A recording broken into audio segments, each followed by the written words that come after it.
Bonjour à tous, ou bonsoir, selon l'heure à laquelle vous écoutez. Aujourd'hui, nous allons parler de ce moment magique où une passion devient un métier. Et pour cela, j'ai le plaisir d'accueillir Maureen, photographe culinaire qui capture la beauté des plats avec un regard à la fois gourmand et poétique. Ensemble, nous allons plonger dans son univers, ses débuts, ses doutes, sa créativité et tout ce qu'il faut pour vivre de sa passion sans en perdre la saveur. Qu'est-ce que cela implique de pouvoir vivre de sa passion ? Quels sacrifices faut-il faire ? Quelles difficultés rencontre-t-on ? Et à contrario, quels moments de grâce nous permettent de nous conforter dans nos choix ? C'est notamment à cela que Maureen va nous répondre aujourd'hui. Je suis Barbara et vous écoutez Bougie Parfumée. Bon épisode.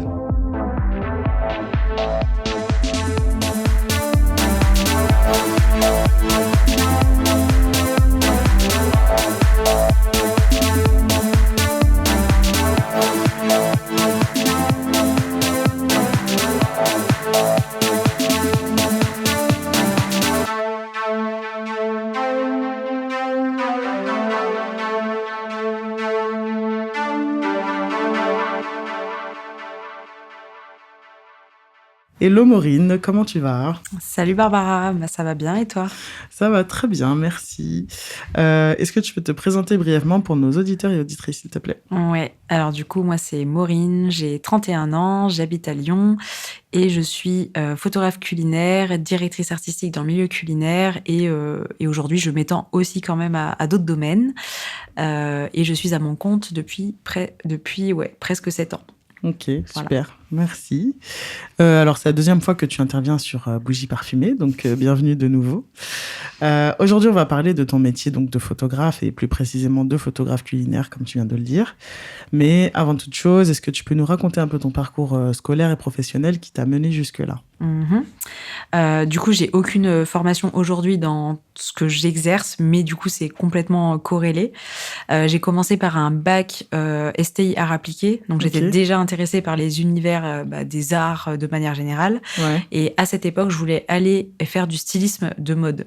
Enfin, en gros, je m'étais dit, je vais être styliste de mode, donc je vais faire bac art appliqué et après intégrer des écoles, du Perret, évidemment, parce donc qu'à Paris, plus dans le textile, du coup. Ouais, imaginer des vêtements, les créer, voilà. Donc j'avais fait ça pour ça. Ouais.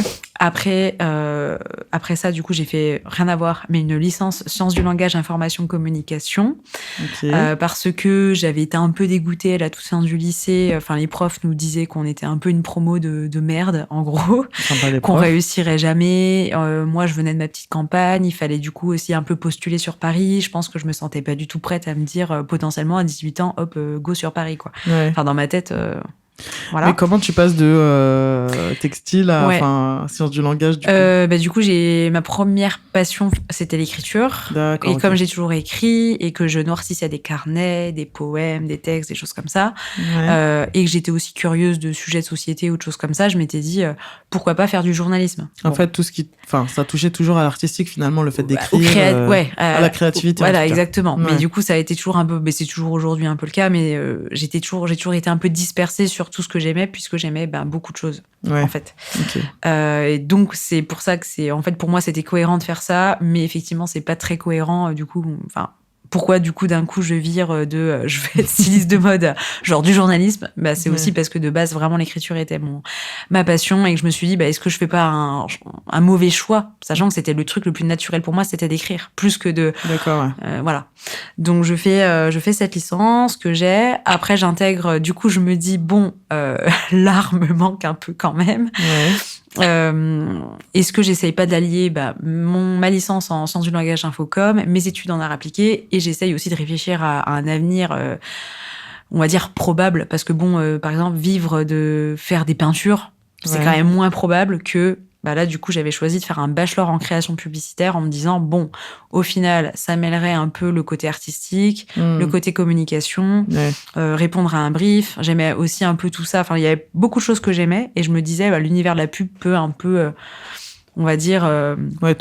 rassembler pas mal de choses que j'aimais bien. Ouais. Du coup, j'ai fait un bachelor création publicitaire à Lyon, directement sur 3e année après ma licence en sciences du langage information communication. Ok. Voilà. Et après, je suis allée, du coup, sur Paris faire un master en direction artistique, puisque justement, j'ai découvert que la direction artistique, c'était le fait quand même d'aimer regrouper. Ouais, ça chapeaute un peu tout ça. Voilà, quoi. oui, exactement. Tu chapeautes un peu des choix artistiques pour un projet, mais du coup, ça peut y réunir plein de choses. Tu fais des choix. Voilà. Enfin, pareil, on verra après que directeur artistique, ça veut dire plein de choses aussi selon les domaines Oui, c'est clair. dans lesquels tu exerces. Et du coup, j'ai fait donc le master direction artistique à Paris et j'étais en alternance en tant que chargée de com dans la mode du coup et dans le luxe. Ok, Voilà, d'accord. à Paris. Ok.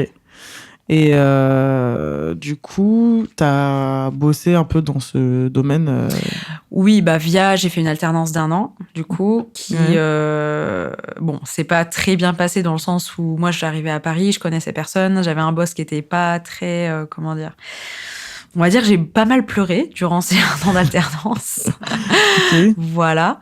J'avais fait aussi un stage, en vrai, de 3 mois après Sup de Pub à Lyon. Et en vrai, c'était quand même important de le mentionner parce que finalement, ça a été presque la meilleure expérience en termes de stage. Parce que c'est là où je m'étais dit, bon, je pense que je vais vraiment faire de la photo. Ouais. C'était un stage en production audiovisuelle. Ok. Du coup, il y a le master en direction artistique. Les 1 an d'alternance qui se passe pas très bien. La ville de Paris qui me correspond pas du tout. Et après, je vais 6 mois. En fait, je décide après mon master 1, je vais jusqu'au bout. Je finis ce master 1. Ouais. Voilà, j'ai ma note de fin d'année. Ça se passait plutôt bien, en tout cas en termes de master. Mais je me dis, ok, bon là, j'en peux plus. Je veux partir. Donc, je quitte Paris pendant quelques temps. Et en fait, je reviens à Paris. Je trouve le moyen d'avoir une convention de stage. En fait, j'ai payé sur une plateforme en ligne qui s'appelle Be Student Again. C'est vraiment une plateforme, je pense, un peu arnaque. Ok. Et en fait, j'ai réussi à payer et d'avoir une convention de stage. Et j'étais inscrite dans une école en Afrique. What Ouais. Donc c'est un truc complètement fake en fait. Ben, écoute, moi, on m'avait dit, parce que du coup, j'avais mis des stories à l'époque en mode, est-ce que vous connaissez cette plateforme? Est-ce que c'est sérieux? Et tout. J'avais pas d'argent à l'époque et ça voulait dire mettre 400 balles dans un truc où tu sais même pas si ta convention, en fait, tu vas recevoir des papiers, tu sais même pas si tu vas les recevoir, ces papiers. Ouais. Et surtout, je te dis, du coup, ça a marché, j'ai reçu les papiers, mais vraiment, j'avais une carte étudiante, donc on t'envoie vraiment une carte étudiante, un numéro étudiant. Ouais, mais du coup, c'était un faux truc, quoi. Je ne sais, ouais. Et en même temps, du coup, j'ai réussi à décrocher un stage chez Etam. L'intitulé du stage, c'était coordinatrice productrice du studio photo. Ok. Mais du coup, ça voulait dire être assistante de la photographe, gérer tout le studio. Il y avait tous les shootings avec les mannequins. Enfin voilà, moi, ça m'intéressait quand même vachement cet univers-là. Ouais. Et j'ai découvert du coup à mon arrivée à ce stage qu'on était je crois une dizaine sur 80 stagiaires et alternants. C'est un énorme truc. Hein. Ah ouais. On était 600. C'est un siège de toute façon Etam. Il y en a peut-être qui connaissent, mais c'est à Port de Clichy. C'est pas très très loin aussi du gros siège de L'Oréal, tout ça. Enfin, il y a pas mal de gros sièges dans ces coins-là. Et en fait, il y avait 600 personnes et on était 80 stagiaires et alternants à la rentrée.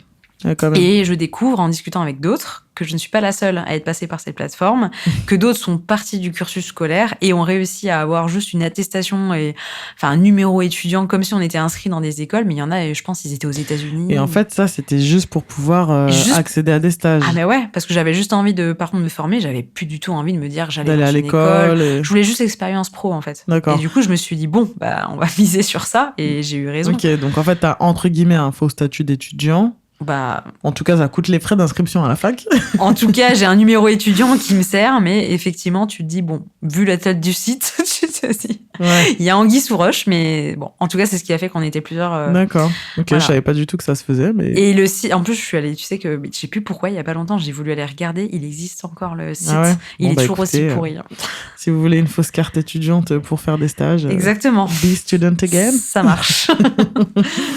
Ok, d'accord, très bien. Et donc ensuite, comment t'as découvert la photographie culinaire ?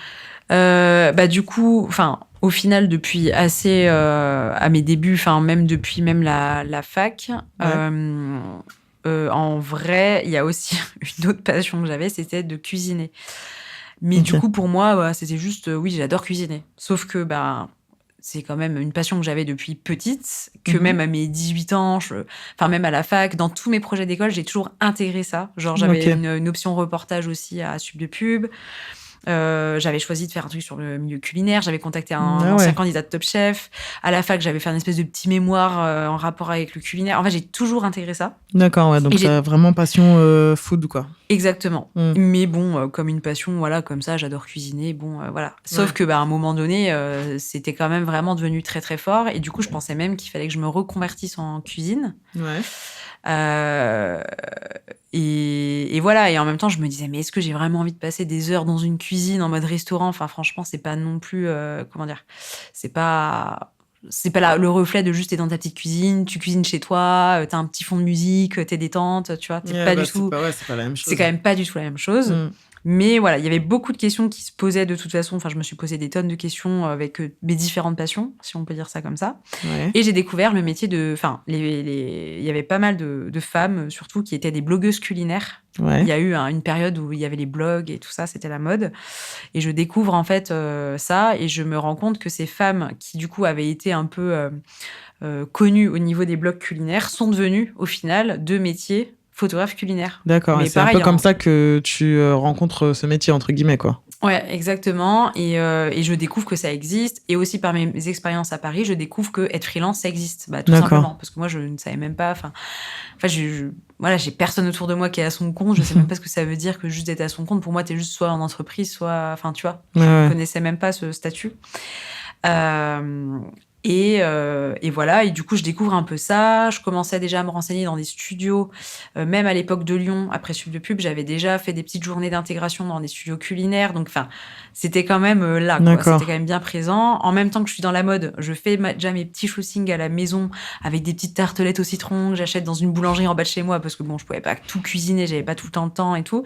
Mais je me fais mes propres petits shoots sur un bout de table. Mais c'est trop bien, du coup, parce que du coup, en parallèle, tu continues à bosser un peu dans la mode, mais tu te fais ton petit loisir, si je peux mettre, je me dis, bon, faut quand même guillemets. que ça m'intéressait, donc j'y allais. En même temps, je trouvais aucune alternance, parce que j'avais évidemment déjà postulé, en fait, dans des stages, dans des alternances, mais à chaque fois, on m'avait refusé. Et la mode avait quand même toujours été présente, entre guillemets, dans ma tête, puisque c'était quand même ça qui avait fait que j'avais fait, à la base, mon bac art appliqué. Donc, c'était pas non plus sorti de nulle part. D'accord, ouais. Et c'est juste que le culinaire ne m'avait jamais choisi. Mais en fait, j'aurais sûrement été dans le culinaire si le culinaire avait répondu. Si tu veux. Okay, j'aurais même jamais été là-dedans, en fait. Parce que finalement, c'était quand même un truc que j'aimais, mais plus plan B, finalement, du culinaire, en fait. Ok, ouais. Voilà. D'accord. Et du coup, ensuite, une fois que tu rencontres, entre guillemets, cette profession, est-ce que tu as suivi une formation en particulier ou comment tu y es vraiment allé Ouais, en fait, je commence à regarder justement pour faire des alternances. Possiblement, je me suis même renseignée à passer du coup un vrai brevet professionnel de photo. Okay. Un BTM, en gros, ça s'appelle. Et j'avais d'ailleurs été refaire pendant mon alternance à Paris en mode... Enfin, ça m'a vraiment tout le temps suivi, quoi. J'avais passé même une journée à Dijon elle s'appelle Marie-Élise Lortios. Et genre, elle bossait pour Seb, Moulinex, enfin, tous ces trucs un peu, connus, tu vois. Elle faisait les livres de recettes Moulinex pour les bébés, faire des pots pour bébés, faire des trucs. Et j'y étais allée une journée, justement, parce qu'elle cherchait justement une alternante. Et moi, j'étais justement dans ce questionnement après mon alternance et mon master 1, en tout cas. Allez, c'est pas grave, je redescends entre guillemets dans les études, je vais faire un brevet professionnel. Alors j'en étais au master 1, mais en plus là, elle est vers Dijon. Enfin, moi, on va dire que je suis originaire de pas très loin, donc je connais bien. J'avais fait mes études là-bas en plus déjà. Et à ce moment-là, tu vis à quel endroit ? Je vis à Paris. Ouais, en fait, toujours en gros, à Paris à ce moment-là. Mon maître d'alternance, de stage, c'est que de toute façon, clairement, je vais quitter cette alternance parce qu'en plus, ça se passait pas... Bon, voilà, c'est un peu compliqué pour moi. Et il connaît mon amour pour le culinaire. Il m'autorise à passer une journée, parce que du coup, j'ai fait les démarches. Je suis allée à Dijon, j'ai fait mon aller-retour en train. Je passe la journée avec cette photographe. Déjà, on a passé notre journée à choisir de la vaisselle par terre. Elle avait étalé de la vaisselle et j'étais en mode, ok, je pense que je suis dans mon élément. Parce que, parce que ça t'a en fait, ça m'a saoulé, plu, quoi. Ouais, et je me suis dit, franchement, il n'y a pas beaucoup de personnes qui aimeraient passer une journée entière à choisir de la vaisselle. L'assiette plutôt que surtout, c'était un projet vraiment pour, je te dis, les bébés, genre les petits pots bébés, je crois, d'un truc Moulinex ou enfin un truc comme ça, tu vois. Et en fait, j'ai adoré. Et elle avait tout un atelier, elle avait plein de bric-à-brac, des fonds photos, des vieilles planches en bois pour faire des fonds. Enfin, en fait, tout son univers-là me plaisait et je me suis vraiment dit, mais en fait, je peux trop faire ça. Ça me faisait rêver, en fait. Ok. Et bon, là, j'ai su que... En fait, c'est là aussi où vraiment je me suis dit, ok, c'est vraiment ça que je veux faire. Et ce qui a fait que je n'ai jamais fait, du coup, le BTM en photo et que je ne suis jamais allée avec elle. En fait, elle me prenait. D'ailleurs, elle m'a dit, ok, limite, t'es surqualifiée parce qu'elle prenait pas du tout de niveau master. Ah bah oui. Et j'avais quand même déjà un petit book photo du fait de des stages, de moi qui m'entraînais à la maison. Et mine de rien, j'avais... Enfin, en tout cas, à ce niveau-là, j'avais quand même déjà, pour elle, un bon niveau. Ok. Sauf que après, elle m'a annoncé le salaire qui était donc de 600 €. Ah. Donc, je me suis dit, je ne peux pas vivre avec ça. Parce que du coup, le BTM, ça voulait dire contrat d'apprentissage et pas contrat pro. Parce que c'est différent d'avoir en alternance, si tu veux, je gagnais 900 € à Paris. Ouais. Mais j'avais double job et du coup, à la fin, j'arrivais à avoir même 1100 €. Bon, c'est de la survie, mais tu vis, mais 600 balles, à un moment donné, tu peux pas. Donc, ça ne s'était encore pas fait. Ouais.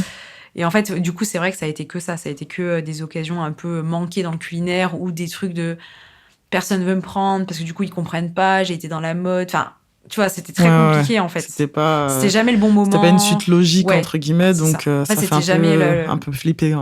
Ouais. Et il y avait toujours une bonne raison qui faisait que du coup, je n'y arrivais pas. Et du coup, je finis du coup toute la période à Paris. Je reviens un petit peu chez ma mère me poser parce que j'avais besoin de poser un peu mon cerveau après Paris, réfléchir à justement un peu difficile parce que moi je savais que je voulais vraiment aller dans le milieu culinaire et tout.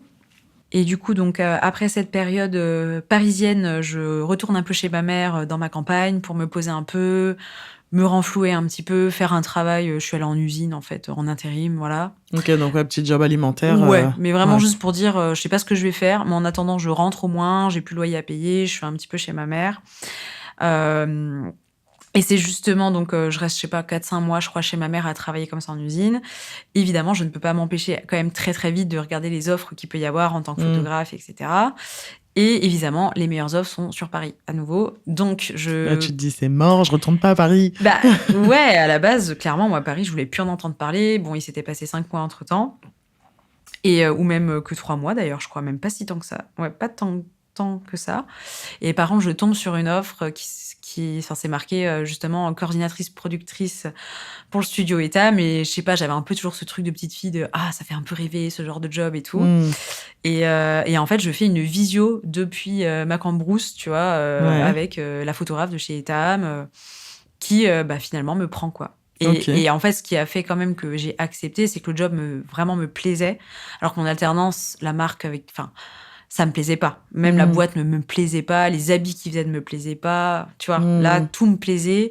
Et surtout... Et du coup, on n'est plus dans le culinaire, Ben non, parce que il y avait toujours rien, en fait. C'est soit il y avait rien, soit on me répondait pas. Et en même temps, moi, chez ma mère, si tu veux, bon, j'allais pas y rester indéfiniment. Dans ta Cambrousse qui votait reine, n'est-ce pas? Oui. Non, mais ma vie, c'était pas... Écoutez l'épisode. Non, mais ma vie, c'était pas d'être chez ma mère et de squatter et de faire de l'usine. Enfin, à un moment donné, il fallait que je fasse... En fait, c'était aussi ce côté être active. Oui, puis que ça reste quelque chose en lien avec tes études ou au moins ce que tu sais faire, quoi. Et puis, même si c'était pas le culinaire, ça me faisait quand même envie. Et c'était le principal. Il fallait juste que j'avance aussi à un moment donné, tu vois. Et en plus, franchement, je fais l'entretien, j'avoue, j'y crois même pas. Je me dis, franchement, je suis depuis ma petite campagne. Eux, ils avaient du coup, j'ai su en plus après qu'ils avaient pas mal de demandes de nanas qui étaient en école de mode. Pas en photo, en fait, mais plus en école de mode et qui demandaient à être, je sais pas, en mode photo et tout. Donc, tu vois, en vrai, c'est vraiment coup de chance que j'ai été prise, tu vois. Ouais, j'avoue. Et surtout, ce qui a fait c'est que enfin, et c'était qu'un stage, je gagnais 1400 net en stage. Ok, oui. Ouais, donc beaucoup plus que l'autre truc qui te proposait 600 balles. Ils payent très bien leur salaire, leur stagiaire. Et du coup, je m'étais dit, franchement, au moins, déjà, c'est dans de meilleures conditions. Ouais. Du coup, je fais pas la même erreur. Je me dis, j'ai pris le choix de ne plus être à Paris même. Et là, je vais du coup à Épinay-sur-Seine. En plus, j'ai une meilleure vie comme ça. Voilà. Ouais, mais du coup, tu reviens en région parisienne malgré tout. Ben ouais. Mais meilleures conditions à tout point de vue. Ouais. même si c'est pas, enfin, pour plein de gens, 1400 € à Paris, c'est lunaire, c'est pas grand-chose. Mais en fait, quand tu sors d'un truc où tu gagnes 900 €, avec un boss enfin, laisse tomber, qui te fait tout le temps pleurer, des heures de taf à n'en plus finir, un taf qui ne te plaît pas et tout.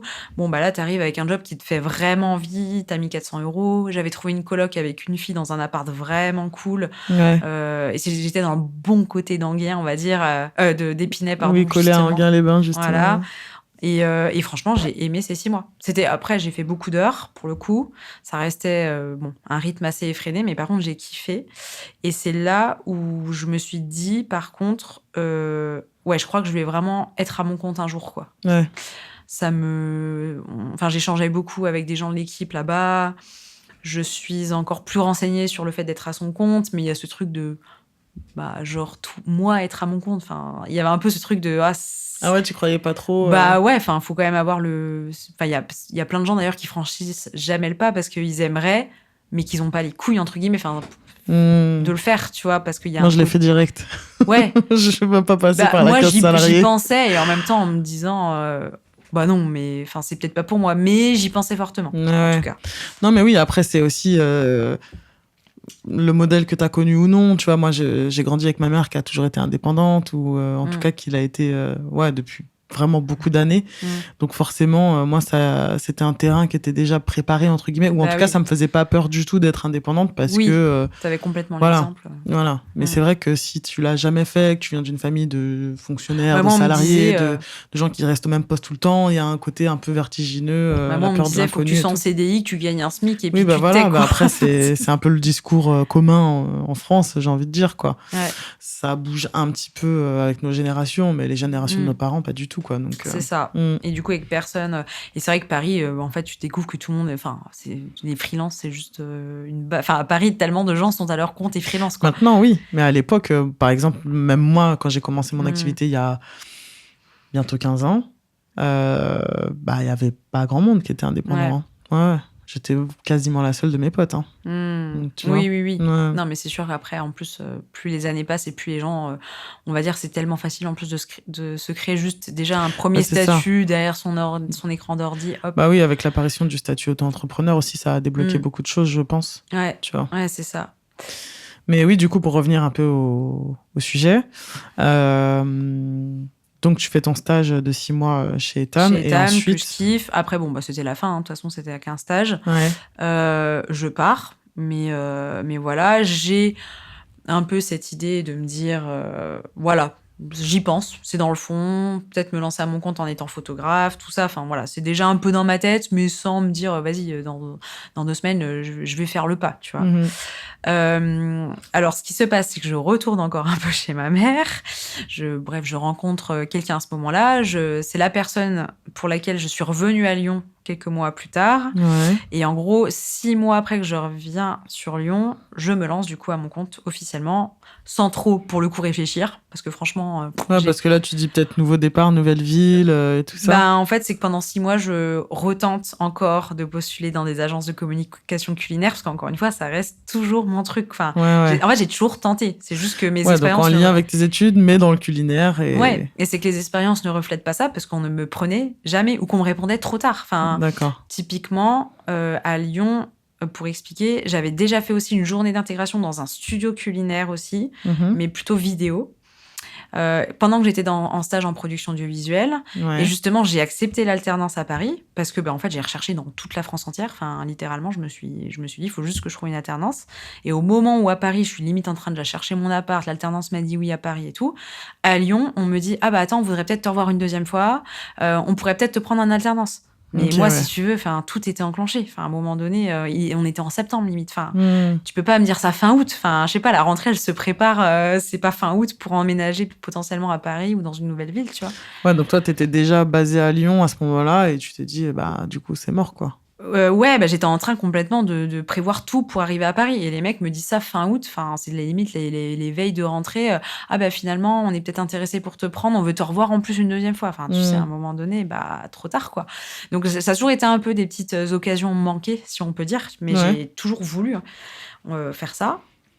Et bref, donc je me lance à mon compte parce que ça, j'en ai marre. En fait, je me dis, mais je ne vais jamais intégrer ce milieu. Je vais toujours prendre des plans B, ou être caissière, ou garder des enfants, parce que du coup, pendant 6 mois, je garde des enfants. Ouais, justement, j'allais te demander si tu conciliais ton activité à autre chose. Ouais, pendant 6 mois, je garde des enfants. Je suis sous contrat avec des familles, donc c'est des contrats page emploi où toi-même, tu pourrais, je sais pas, si tu avais envie de prendre une femme de ménage ou peu importe, tu peux la déclarer toi-même et c'est le foyer. Après, je crois que tu peux déduire de tes impôts. Voilà. C'est des contrats comme ça, en fait. Ouais. Et du coup, je garde ces contrats-là, je lance mon activité et là, je suis en mode à fond. Je fais un peu tout en même temps sans trop y réfléchir. Je crée un peu mon logo, je bricole mon logo. En même temps, je démarche des restos en leur disant est-ce que je peux venir gratuitement, s'il vous plaît, vous shooter, vous faire des photos. Évidemment, on me répond oui. C'est ça, au début, de toute façon, tu travailles pour que dalle, entre guillemets, quoi. Mais c'est pour se faire un réseau et tout ça, ouais, bien sûr. C'est ça. J'avais investi aussi dans mon tout premier appareil photo durant un de mes stages, du coup, quand j'étais à Lyon, après Sub de Pub. Ouais. Voilà. Et voilà, et en fait, ça se fait un peu comme ça, sans que je réfléchisse. En même temps, je fais un peu tout en même temps, voilà, tu vois, un peu à fond, en mode, vas-y, là, faut y aller. Du coup, je garde des enfants, je fais des missions des fois d'hôtesse, j'ai été caissière, et en fait, tout ça, ça dure, on va dire, 2 ans. Okay. Où j'ai vraiment des jobs alimentaires à côté. D'accord. Voilà, donc c'est au bout de 2 ans où tu te dis ok, c'est bon, je peux vivre de la photographie. C'est minimum, je considère que j'en vis quand j'ai minimum un SMIC ou plus, mais je suis plus en moyenne, on va dire autour du SMIC. Voilà, je suis plus à ça, mais en même temps, je me dis plus j'attends, parce qu'en vrai, tu peux toujours attendre de gagner encore plus pour libérer tous tes jobs, mais plus t'attends, plus finalement tu te consacres aussi pas à ton activité, et plus du coup, elle ne va pas évoluer. Pour moi, c'était un peu un cercle. Ouais, c'est clair. Et puis après, peut-être tu avais aussi des réalités où tu payais pas un loyer trop élevé et du coup, un SMIC te permettait de vivre. Oui, puis que tu as des peurs. Et après, en fait, je pense qu'au fil du temps, de toute façon, tu penses même plus à tes peurs, tu veux juste vivre de ta passion. Ouais, complètement. Et j'ai plus... je pense que j'ai pas tant réfléchi que ça. Il y a d'autres gens qui vont beaucoup réfléchir et faire. Moi, je suis plus dans le faire que dans le réfléchir, pour le coup. Donc, j'ai beaucoup été dans le faire, en fait, sans finalement trop réfléchir à tout ce que je faisais, tu vois. Ouais. Et c'est ce qui a fait que... Ce qui est pas plus mal, parce que du coup, au moins, j'y suis allée quand j'y suis allée, quoi. Puis après, j'ai charbonné sans trop me poser. Il faut savoir se jeter à l'eau sans se poser trop de questions, c'est clair. C'est ça. Et du coup, ouais, au bout de 2 ans, tout petit à petit, je lâche en fait des petits jobs. C'est-à-dire que je cumulais quand même du babysitting, être un peu caissière le week-end, prendre des fois une petite mission d'événementiel avec des agences qui te cassent dans des événements du style des concerts. Les hôtesses bonjour bonsoir, je les appelle. Ouais, voilà. Où tu fais l'entracte et tu sers pendant l'entracte d'un concert à la Cité internationale. Bon, voilà. Ouais. Et je quitte au fur et à mesure tout ça. Et jusqu'à ce que je n'ai plus qu'un contrat de 12 heures par semaine avec une famille. Et ça, c'est vraiment la dernière chose que je quitte, c'est ce contrat-là. D'accord. Et en fait, du moment où j'ai quitté ça, j'ai gagné plus ma vie. Parce que je pense que... oui, parce que tu t'y consacrais à 100%. Ouais. En fait, psychologiquement, même le fait d'être vraiment consacré qu'à ça, forcément, tu te développes plus. C'est logique. Oui, et puis tu te mets des coups de fouet aussi pour te dire, il faut je rentre de l'argent. C'est ça. Donc, démarchage à fond, investissement, voilà. Ouais, on va y venir un peu plus en détail. Mais avant toute chose, est-ce que tu te souviens pour rester dans le côté un peu plus artistique, est-ce que tu te souviens de ta toute première photo de plat professionnel et de ce qu'elle t'a appris? Alors, Alors, déjà, je me souviens j'ai revu il y a pas longtemps des premières photos que j'avais faites. Ouais. Il y avait je m'en souviens, c'est drôle, j'avais fait avec des frites le mot hello. Ouais. J'avais fait une typographie avec des frites et j'avais fait le mot hello sur un fond en plexiglas noir, c'est très old school. Ouais. Et j'avais mis hello avec des frites, quoi. D'accord. Voilà. Bon, ça, c'est pas une photo pro, mais c'était ma première. Et après, oui, je me souviens, c'était un restaurant qui s'appelle Le Danton Restaurant, qui était vraiment pas loin d'où j'habitais, vers La Part-Dieu à Lyon. Ouais. Et oui, je m'en souviens parce que déjà les mecs qui m'avaient accueilli, ils étaient super cool. C'était un petit resto qui proposait que 3 plats, 3 entrées, 3 plats, 3 desserts, très qualitatif, très moi dans ce que j'aime, le resto qui fait les choses bien. Ouais. Et c'est ce qui a permis en fait par la suite que je puisse démarcher aussi d'autres établissements. Donc oui, je m'en souviens parce que... Donc c'était eux ton premier cachet, quoi, vraiment. Ah non, alors pardon, oui, alors donc tout premier cachet, ce n'est pas ça, c'était des Pokéballs et elle s'appelle Marine du coup. Ouais. Et oui, ça je m'en souviendrai évidemment toujours parce qu'effectivement c'était du coup ma toute première cliente qui me payait. Ouais. Et d'ailleurs j'avais shooté dans sa cuisine parce que c'était plus simple de shooter dans sa cuisine plutôt que dans son resto qui était encore en travaux. Donc la cuisine de chez elle, quoi. Même de chez sa mère. Voilà, Ok, elle avait ouais. un très bel appart, très grand appart dans Lyon. Et ce qui était drôle, c'est que j'y suis vraiment tellement allée en mode freestyle parce qu'en fait, elle, ce qu'elle ne savait pas, c'est que moi, je n'avais pas d'appareil. L'appareil que j'ai aujourd'hui, j'avais pas du tout ça. J'avais un vieux truc, mon tout premier appareil, justement, acheté en stage. Entrée de gamme. Qui avait une qualité, mais de merde. Et en fait, juste avant que j'arrive chez elle et que je me gare, je sais pas, à 10h, on va dire, on a commencé. À 9h, j'étais devant un magasin de location pour louer un appareil photo que je ne connaissais pas, que je n'avais jamais testé. Ah ouais. De la marque Sony. Moi, j'étais chez Canon. Et genre, j'arrive chez elle en mode comme si de rien n'était, comme si c'était mon appareil et tout. Le machin, je le prenais en main en même temps que j'étais devant elle. Elle ne savait pas. Donc t'étais en mode poker face. Oui, je gère mon karaté, alors qu'en fait, rien du tout. En fait, je l'ai fait en me disant, attends, c'est ma toute première cliente là. Faut quand même que j'ai une qualité photo qui soit, voilà. Et surtout, je me tâtais à l'acheter. Enfin, et du coup, je me suis même acheté après le modèle au-dessus. Parce que ça m'a permis de le tester. Donc, vraiment. t'as basculé chez Sony par la suite, du coup. Voilà. Ok, d'accord. Donc, mais ouais, je m'en souviens bien, du coup, de ce shooting, ouais. Ouais, oui, tu m'étonnes. Et du coup, qu'est-ce que tu en as retenu en termes de technique? Est-ce que tu te rends compte un peu de l'écart de ce que tu faisais avant et maintenant Oui. Justement, les photos un peu de la frite, c'est un peu en vrai dans ces mêmes temps-là. Ouais. Oui, après la photo, de toute façon, je sais pas s'il y a des photographes qui écouteront, mais en fait, mais même toi, je veux dire, si tu regardes des photos que je sais pas, on t'a prises. Si t'as un photographe qui t'a shooté il y a 10 ans, et le même, d'ailleurs, la même personne qui te shoote 10 ans après, il ne te fera le rendu photo, tu vas voir que ça vieillit. Parce que les photos vieillissent. Ouais. Et surtout les numériques, je crois que ça vieillit vachement plus vite que... Oui, parce qu'en plus, on dit toujours que, tu vois, les belles photos argentiques, c'est toujours un peu intemporel quelque part. Il y a toujours ce truc qui... Ça vieillit pas. Le grain c'est beau, tu vois. Ouais. Donc, bien sûr que, oui, en termes de technique, qu'est-ce qui a changé? C'est que, tout simplement, pendant longtemps, j'utilisais que de la lumière naturelle. Que par exemple aujourd'hui, oui, j'ai le flash, j'ai lumière, je suis moins dans ce truc de je touche pas à tout ça, c'est trop technique pour moi. Et effectivement, clairement. Et au niveau des retouches, peut-être il y a des choses aussi que tu fais un peu plus qu'avant ou pas Oui. Après, tu affines ton style, sans même chercher d'ailleurs à avoir un style. En fait, c'est juste qu'à un moment donné, tu regardes toutes les photos que tu fais depuis, je sais pas, 5 ans et tu dis ah oui, c'est vrai que en fait, t'as une patte, je vois qu'il y a ça, mais je l'ai même pas fait exprès ou. En fait, tu fais les choses sans le penser, quoi. Ouais, bien sûr. Oula. Et du coup, est-ce que tu as eu...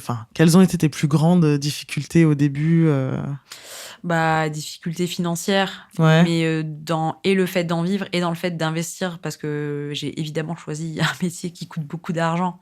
Parce que voilà, même un vidéaste, par exemple... en termes de matos et tout. Un photographe, un vidéaste, vidéaste, c'est encore pire, je crois. Une podcasteuse.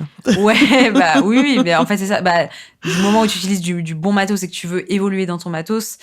Et puis, en fait, on se rend pas compte parce qu'il y a plein de gens qui se disent, oui, t'as un appareil, t'as un objectif, et puis c'est fini. Mais en fait, non. Si tu cherches, moi, je cherche, en tout cas aujourd'hui. Oui, puis après, tu dois multiplier les types d'objectifs, etc. Exactement. Et puis surtout, oui et non. Moi, j'ai une amie, elle est photographe, plus ou moins, elle investit pas vraiment, puisque du coup, elle a toujours son appareil. Au pire, elle a 2-3 objectifs, et c'est tout. Sauf que moi, j'ai été vraiment dans ce truc de ok, je veux passer des gaps, je veux apprendre le flash, ok, mais tel flash, ça fait telle puissance. En fait, c'est infini, le nombre de matos photo, on appelle ça les modeleurs de lumière aussi, que tu vas mettre sur ton flash. T'as... Bref, des têtes octogonales, hexagonales, un machin, un truc qui avec nid d'abeille. En fait, t'as des tonnes d'accessoires, des tonnes d'objectifs différents. En fait, c'est infini, quoi. En fait, on se rend pas compte, mais du coup, maintenant, je me rends compte et c'est infini. Et même là, je sais pas si je devais calculer le matos que j'ai en tête que je voudrais m'acheter, il y en a pour encore plus de 10 000 balles. En fait, c'est infini. Parce que là, actuellement, tu penses que tu as déjà dépensé 10 000 balles de matos? Oui, facile. Oui. Après, j'ai... Entre les ordis, les machins, les objectifs. Tu vois, on parlait tout à l'heure de carte SD. Je crois que j'en ai 15 de 128 gigas pro. Donc, cumuler, ça fait vite un budget, quoi. Rien que ça. T'en as pour 500 balles, facile, quoi. Des fonds photos. En fait, les fonds photos, je les achète sur un site. Et chaque fonds photo, faut se dire qu'en moyenne, il coûte 55 €. Et j'en ai peut-être eu... Je sais pas, je pense que j'en ai eu... ou même 60 balles. J'en ai eu au moins une cinquantaine, voire plus. Ça, c'est que des fonds. Ça monte très vite parce qu'en plus, là, tu parles vraiment des accessoires annexes. C'est à 2500, 3000 balles de fonds photo en vinyle que tu roules dans un meuble. Tu vois, c'est même pas du bois ou du vrai bois. J'ai une armoire entière, c'est que de la vaisselle. Ah ouais. Qui me servent pas du tout au quotidien. Oui, parce que du coup, c'est une question que j'allais te poser un peu plus tard, mais du coup, tu utilises aussi du matériel à toi pour faire les photos. Enfin, tu viens pas que chez le client en mode fais voir tes plats, let's go. Ah oui. Tu fournis aussi parfois de la vaisselle, des plats que tu cuisines toi-même ou des choses comme ça. Bah du coup, je peux peut-être expliquer au final à peu près pour qui je bosse, parce que c'est vrai que du coup je l'ai pas dit, mais ça va répondre un peu à la question, parce que effectivement je bosse beaucoup pour les restaurateurs, et dans ce cas-là, bah c'est un restaurateur, tu vas dans son resto, tu t'adaptes à ses plats. Oui, c'est vrai que je dis photographe culinaire, pour moi ça va de soi que c'est pour la restauration, mais en fait non, ça peut être aussi pour des livres ou pour des mais même pas pour des trucs de recettes ou parce que ça peut être tout et n'importe quoi. Je fais de la création de recettes et du stylisme culinaire. Ouais. Du coup, on comprend aussi mieux. Mon métier n'est pas juste photographe. En fait, finalement, il peut être aussi dans un aspect vraiment de cuisine. Du coup, j'ai pu allier justement ma passion pour la cuisine pour en revenir à ce qu'on disait au début. Plutôt, et justement, j'ai travaillé avec un grand groupe qui s'appelle le groupe Savencia. Et en gros, pour expliquer, c'est un groupe où il y a tous les fromages en gros des rayons de Carrefour. Franchement, ils ont tartare, rétorquille, vieux pané. Ils ont même, je crois, Coraya, ça fait partie de ça. Les Coraya, les Surimi. Ils ont Valrhona, ils ont Elevir. En fait, c'est énorme. Il y a 60 marques. Okay. Donc, j'ai bossé pour ce groupe-là. Ouais. Et ce groupe-là, par exemple, va me dire, on voudrait 15 recettes à base de tartare. Et du coup, donc des fois il y a un brief, des fois il y a des briefs plus ou moins précis, ou des fois c'est la seule condition c'est on veut aujourd'hui du Nutri-Score AB. Bon, je suis pas du tout nutritionniste, mais bon, ils te demandent un peu de réfléchir au côté sain, équilibré, ce qui est. Et puis après tu peux te renseigner un peu. Voilà, puis moi j'adore la nutrition, donc d'un côté ça rejoint un peu tout ça, mais voilà, donc d'intégrer des légumes. En plus, l'avantage c'est que du coup moi je ne mange pas de viande, et c'est vrai qu'on me demande de plus en plus des recettes comme ça, donc moi je suis trop contente. Enfin, du coup, ça correspond totalement à la mode, si on peut dire. Mais moi, c'est vraiment mon mode de vie. Donc, on va dire que pour ces projets-là, je suis entre guillemets parfaite pour eux, dans le sens où, voilà, je suis déjà moi dans mon quotidien sur ces recettes-là. Ouais. Et on va me dire, faut que ce soit de saison, la saisonnalité. Il faut, ils vont te dire vraiment, justement, d'intégrer beaucoup de légumes parce que ça reste du fromage, le produit de base, quoi. Ouais. Et en même temps, dans la recette et dans le visuel final, l'ingrédient que tu dois avoir le plus, c'est le fromage. D'accord. Enfin, tu dois vraiment donc en fait, voir le fromage. Les légumes et les à côté sont là vraiment pour sublimer le fromage. Pour dire... Pour le mettre regardez, en vedette. on met plein de légumes, mais des fois, c'est pas naturel la manière dont je prends une photo. Tu feras jamais un gratin en mettant... j'avais fait, je crois, j'avais fait un gratin avec du vieux pané ou je sais pas quoi.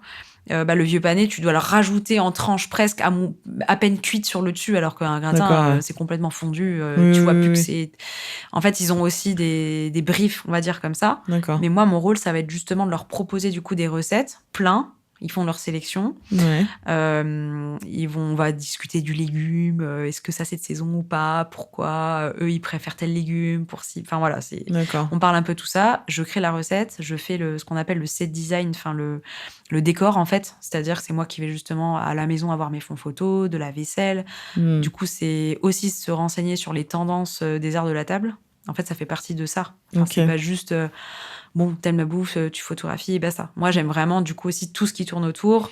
Oui, je me rappelle d'une fois où tu me disais que tu devais faire des photos, je crois, de chocolat et t'avais fait de l'art plastique, en fait. Parce que t'avais fait des découpages, des machins pour faire les décors. C'est un des projets que j'ai préféré, en fait. Pendant 2 jours, je crois, j'ai fait du découpage papier. J'ai fait du paper art, on peut dire. Comme ce qu'on faisait en primaire, tu sais, de découper des trucs et tout. Et j'ai fait Sauf des tableaux. Là, c'est dans un contexte pro, mais ouais. C'est ça. Et du coup, oui, ce que j'aime aujourd'hui, c'est que je peux, si je le veux en tout cas, intégrer, en fait, finalement, ça rejoint un peu, franchement, ce que je faisais en art appliqué au lycée, plus ou moins. Franchement, on faisait grave des trucs comme ça, tu vois. Et c'est vrai que c'est ça que j'aime bien, c'est pas juste être photographe, en fait, finalement. Oui, c'est en plus qu'à côté, tu fais vachement d'autres choses en fait, qui touchent à l'artistique, Ouais. Ne serait-ce que d'aller tu vois, je suis quelqu'un qui, dans ma vie, adore chiner. J'adore les petites brocantes, les friperies, les machins. Ouais. Bah, le fait de devoir constamment me dire que quand je vais dans un endroit, cette vaisselle, je la verrais bien pour un petit shooting, ou je vais dans des Emmaüs et je me dis, ces petits plats, je suis sûre un jour il me servira pour ça. Il y a un peu ce côté chiné, parce que j'ai pas que de la vaisselle toute neuve de Maison du Monde, ou de, tu vois. Il y a aussi ce côté-là, en fait, que même j'intègre. Enfin, tu vois, ça mêle plein de choses. Du coup, tu dois avoir plein de bric-à-brac chez toi. Ouais. On essaye de se calmer un peu parce qu'on ne vit pas tout seul à la maison. Ouais. Voilà. Mais du coup, donc ce client dont tu parlais, c'est ton client principal. Et à côté, t'as d'autres piges, entre guillemets. Oui. Bah, c'est même pas du tout, pour le coup, un client principal. En fait, j'aimerais justement aujourd'hui que ça prenne plus le pas le côté cuisine. Ouais. Et là, tu vois, ça s'est vachement calmé, justement ça. D'accord. Et comme je dis, au final, c'est ce que je disais, c'est quand même, globalement, c'est quand même beaucoup les restaurateurs. Mais pour dire à quel point j'ai un peu étendu mon offre, c'est qu'aujourd'hui, je fais du community management. D'accord. Dans la food. Donc, c'est-à-dire, je gère les réseaux sociaux d'un client, d'un restaurateur qui a un gros concept, on va dire, à Lyon. Ouais. Et c'est moi qui fais toute la com, de A à Z, parce que j'ai fait ça à Paris durant mon alternance aussi. Ok, ouais, donc en fait, finalement, tous les chemins mènent à Rome, j'ai envie de dire. C'est ça. Parce que plus t'avances et plus tu deviens touche à tout, entre guillemets, si je peux dire ça. Ouais, c'est ça. Et moi, mais je crois qu'en fait, tout me plaît dans le culinaire. Ouais. C'est-à-dire que même à un moment donné, j'ai même eu un rendez-vous. Bon, ça s'est jamais fait parce que... Bref, le mec était pas trop là, je pense, pour le pro. Même si moi, j'étais venue pour le pro. Ouais. Mais dis-toi que je me suis même dit un jour, j'aimerais trop participer au développement d'un resto, de A à Z. Ouais. Et genre, le mec était en train de créer... Peut-être le tien, qui sait. Ouais. Si je gagne au loto, peut-être. Ou si un investisseur. Non, mais ouais. En vrai, ouais. Je pense que c'est un truc aussi... même petite, je me dis, un jour, j'aimerais bien... Ça fait un peu partie aussi. Ouais. Un peu des rêves, mais en même temps, est-ce que j'ai vraiment envie de réaliser ce rêve ? Parce que c'est des sacrifices aussi, quoi. Moi, je le vois bien, du coup, vu que je suis tout le temps en contact avec les restaurateurs, tu vois. Ouais. Et je vois aussi la difficulté du métier. Mais vraiment, même franchement, si je pouvais avoir l'opportunité de participer à la conception d'un concept de A à Z, c'est à limite aider à construire la carte, même pourquoi pas la déco, enfin vraiment de réfléchir à tout concept, tu vois, je kiffe en fait. Ouais. Parce que j'aime vraiment tout en rapport avec la food, les restaurants. Mais tu vois, on me parlait des clients, ça peut être un artisan boulanger, un artisan chocolatier, ça peut être une petite marque, je sais pas moi, des mecs qui se sont dit tiens, on va faire des petits bocaux et dans chaque bocal, ce sera des petites recettes de chef et on les vend comme une marque. Dans une épicerie, imaginons la grande épicerie de Paris, tous les produits que tu trouves là-bas, je pourrais complètement... moi, j'aimerais même bosser avec des marques un peu comme ça, même de food, qui sont vendues, mais de qualité. Ouais, aussi, d'accord. tant qu'à faire, quoi. Et du coup, comment tu trouves tes clients et tes collaborateurs ? Est-ce que, du coup, comme je disais, est-ce que c'est uniquement des piges ou est-ce que t'as des clients réguliers avec qui t'as des relations pérennes et tout ça ? Forcément, dans le community management, c'est tous les mois. Donc, c'est un peu aussi pour ça que je le fais. Ouais. Voilà, de toute façon... Au moins, t'as une récurrence à ce niveau-là. C'est ça. De toute façon, c'est pas non plus le monde de bisounours. T'es obligé de faire des choses, entre guillemets, le job alimentaire dans mon job passion, si je peux appeler ça comme ça. Le job alimentaire de la photographie culinaire, enfin de toute mon activité, c'est quand je fais du community management.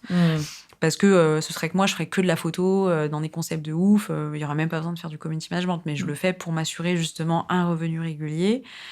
Et après, j'ai eu aussi un ou deux restos comme ça qui étaient très réguliers, sauf que soit il y en a, ils sont partis de Lyon, ils ont fait...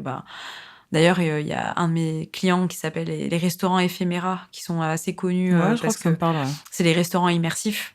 J'ai été en fait leur photographe de départ. Et j'étais un peu à mes débuts, eux aussi, c'est cool, on s'est un peu vu grandir, mais tu vois, aujourd'hui, eux, ils sont à Paris, ils sont en train de s'étendre à Lille, ils se sont fait financer par Xavier Niel, ils sont dans d'autres réalités, quoi. D'accord. Donc, eux, ils font passer maintenant tout par une grosse agence, qui ont leur photographe. Tu vois, typiquement, mais eux, à un moment donné, franchement, c'était quand même très régulier, je voyais souvent, j'adorais bosser avec eux, mais la vie a fait qu'ils sont même plus à Lyon, quoi. Donc, c'est comme ça. Et donc ça peut arriver d'avoir de la ponctualité, de la régularité, mais des fois il y a de la régularité, c'est le restaurant il fait appel à toi, mais il fera appel à toi dans 3 ans, tellement les gens n'ont pas de budget et ils n'ont pas pris de photographe entre temps. Ah ouais. Par contre, ils t'ont pas oublié. Tu vois, genre... ils vont te contacter, ils vont te dire ton taf nous intéresse et tout, on te fait signe bientôt, et en fait, parfois, c'est 3 ans plus tard. Ouais, bah il y a un resto indien, c'est ce qu'ils ont fait. Ils m'ont contacté. D'ailleurs, je voyais bien dans leur com parce que des fois je vais un peu checker. Je me dis est-ce qu'entre-temps il y a eu d'autres personnes et tout. Et non, j'étais la seule et C'est juste ils n'avaient pas le budget pour. Ils ont jamais réinvesti en 3 ans et par contre ils ont repensé à moi 3 ans après. Mais tu vois, c'est cool au moins. Tu sais que bon. Oui. Parfois c'est des long shots comme on dit quoi. Ouais. Mais non, c'est pas. Enfin, faut pas croire un restaurant même lambda, même qui marche bien, il va pas tous les mois te payer en tant que photographe. Il va payer à la limite une CM qui fait tout le contenu, puisqu'elle va lui faire et sa com, faire venir ses clients, faire des stories, faire des vidéos, faire de la photo, tout pour le même prix que lui coûterait un shooting, juste un shooting photo. Donc aujourd'hui, c'est la difficulté, je pense, de ce secteur et de plein de secteurs, enfin des photographes, même, je pense, de manière générale, avec tous les créateurs de contenu. En fait, le métier, il perd beaucoup de valeur. Il devient de plus en plus niche, entre guillemets. En tout cas, c'est un petit luxe en plus que tu te... C'est un luxe, en fait, parce qu'aujourd'hui, créateur de contenu, il arrive quand même à te faire à peu près des bonnes photos. Ce sera peut-être pas aussi poussé que toi, ce que tu feras. Mais en fait, la personne qui a pas le budget et de payer un photographe, et du coup, le CM qui va reprendre les photos du photographe, il prend juste le CM qui crée du contenu, même avec son téléphone, ou avec un petit appareil, pareil, un peu réflexe. Il y en a plein qui se mettent à faire quand même d'investir dans des vrais appareils. Et ils se contentent de ça et ça leur va très bien parce que la com, elle est faite, en fait. Bah écoute, je vais en profiter pour faire un peu ta com. Si tu veux donner tes réseaux sociaux, c'est maintenant, n'hésite pas. Bah ouais, allez. Si vous voulez aller me suivre sur Foodisterie, la Foodisterie sur Instagram. Ouais, je mettrai en description le @ de ton Instagram. Ben carrément. Et du coup, et aussi, je me développe, on en viendra peut-être aussi à en parler, mais je me développe dans le mariage. Et c'est maureen.donpropst.wedding sur Instagram. Ok, je mettrai les 2 liens, comme ça, vous pourrez aller voir si ça vous intéresse. Trop cool. Et du coup, pour ton activité, tu travailles sous quel statut professionnel et quels sont les avantages et les inconvénients de ce statut selon toi? Je suis en auto-entrepreneur tout simplement parce que Bon, après, c'est technique. Il y a peut-être des gens, ça va pas leur parler, mais en gros, il y a un moment donné où tu vas choisir tes statuts en fonction de ce que tu gagnes, des charges que tu as, et tu fais un espèce de calcul et voilà. Et tu te regardes qu'est-ce qui est le plus avantageux. Voilà. Et franchement, là, même si, en fait, aussi, ce que j'ai pas dit, ce qui est quand même bon de mentionner, c'est que du coup, entre ma 0 et ma bientôt 7e année, on va dire l'année prochaine, chaque année, ça fait que d'augmenter. Enfin, mon salaire ne fait que d'augmenter. Donc, c'est hyper positif. Voilà. Mais malgré ça, même si aujourd'hui, je gagne mieux ma vie, je ne gagne pas assez, en tout cas, pour que quand tu te mettes que ce soit avantageux que je me mette en société. Et je n'ai pas assez de charges aujourd'hui. Oui, pour déduire, j'allais dire. C'est ça. Et ça vaut pas le coup. Puis après, ça veut dire prendre aussi un comptable que tu dois payer pour... En fait, toutes tes charges augmentent parce que du coup, à partir du moment où tu veux vraiment passer en entreprise, t'es obligé, par contre, d'avoir un comptable. Il y a plein d'autres obligations. Après, t'as certains statuts où je crois que c'est un peu à mi-chemin, entre guillemets, genre le URL ou les choses comme ça. Ouais, mais t'es quand même obligé d'avoir un comptable, je crois. Du moment où tu es une société, tu dois faire des bilans.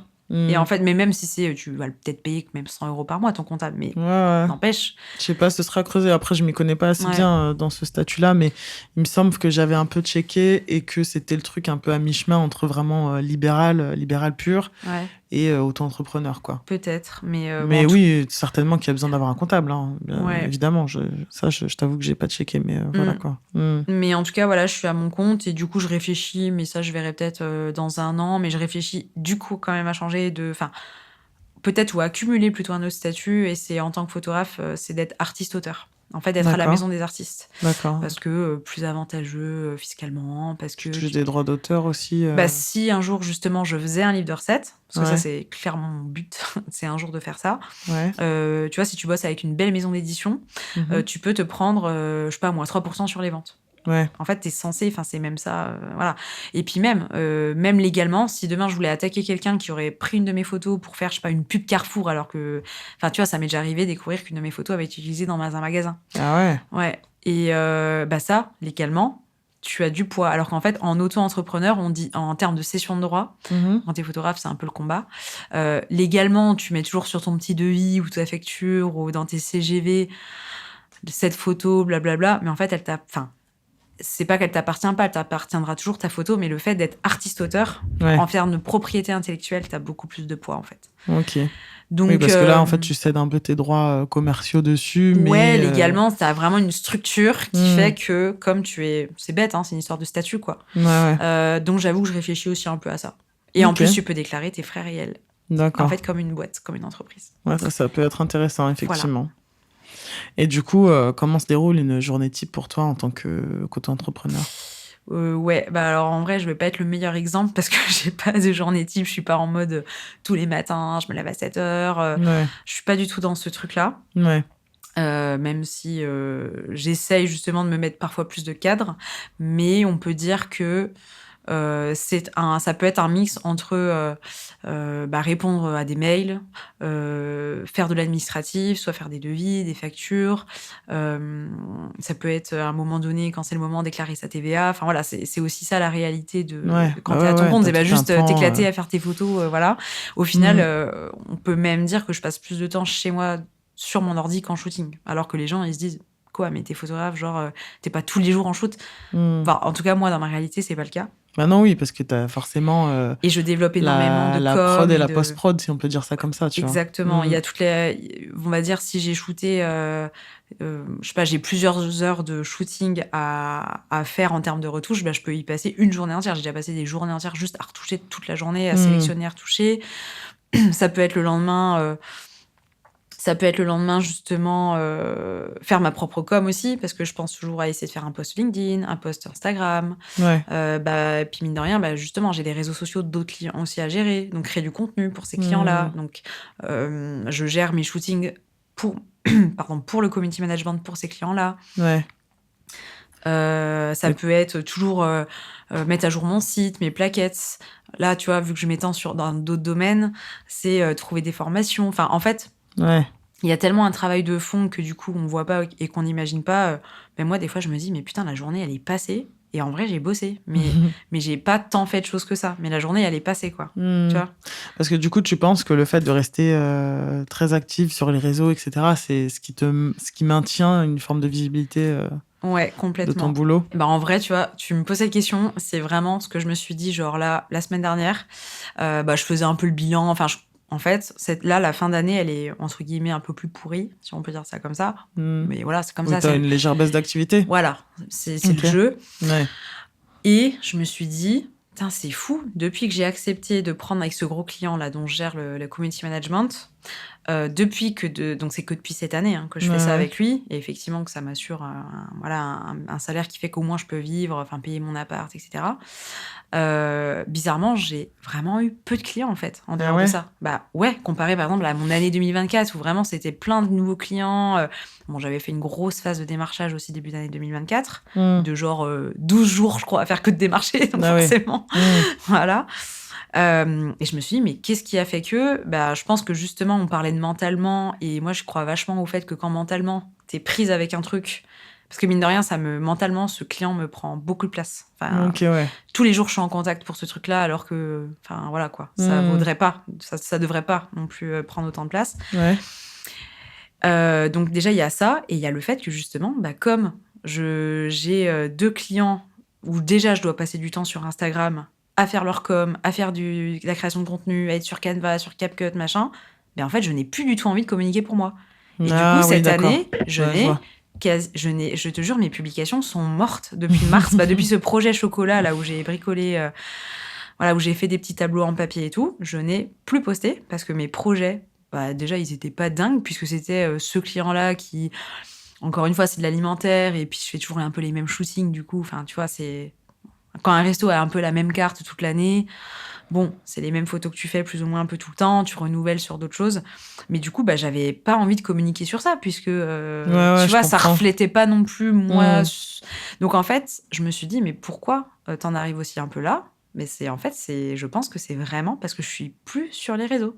Et c'est vrai. De toute façon, c'est une réalité. Ouais, parce que ça te prend tellement de temps l'autre truc que... Mentalement, je ne peux plus être pour moi sur ma com. Tu satures, quoi. Je sature. Donc, du coup, c'est des compétences au-delà de la technique photo qui sont à ne pas négliger, finalement, quoi. Et et c'est pour ça que photographe, c'est un peu le nom, on va dire, résumé de ce que je fais, mais comme tu le vois depuis le début qu'on en parle, il y a beaucoup de choses que je fais dans une seule activité de photographe qui n'est finalement pas du tout le cœur en fait de tout ce que je fais aujourd'hui, quoi. Ouais. Tu vois. Et du coup, est-ce que tu collabores aussi avec d'autres photographes culinaires ou des stylistes culinaires Ouais. Ou en général, tu bosses seul sur un projet ou...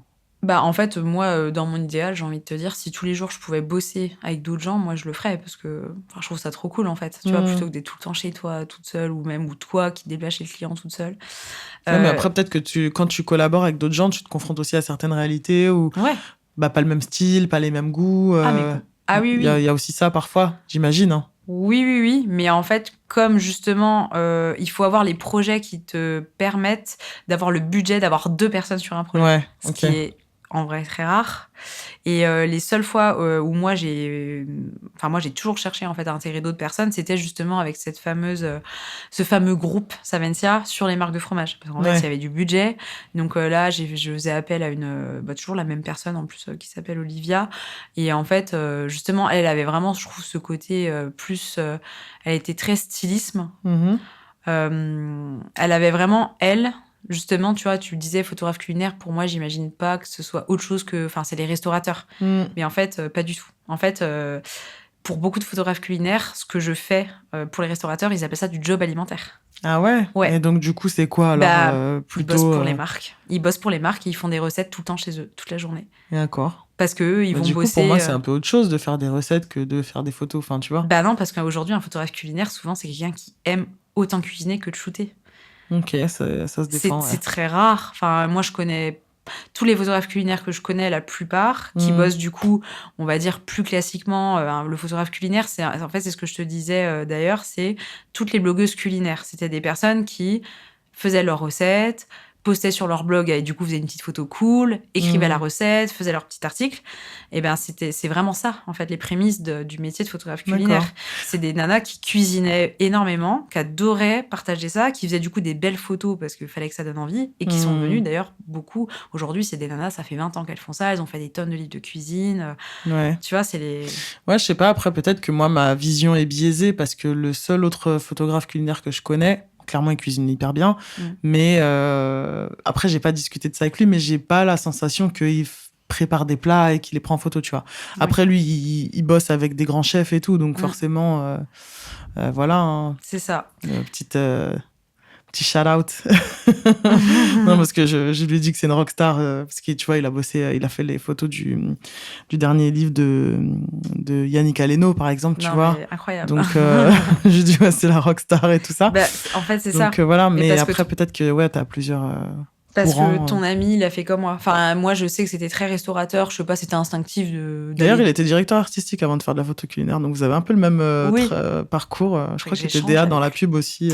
Ouais, carrément. Je vais le contacter. On va échanger.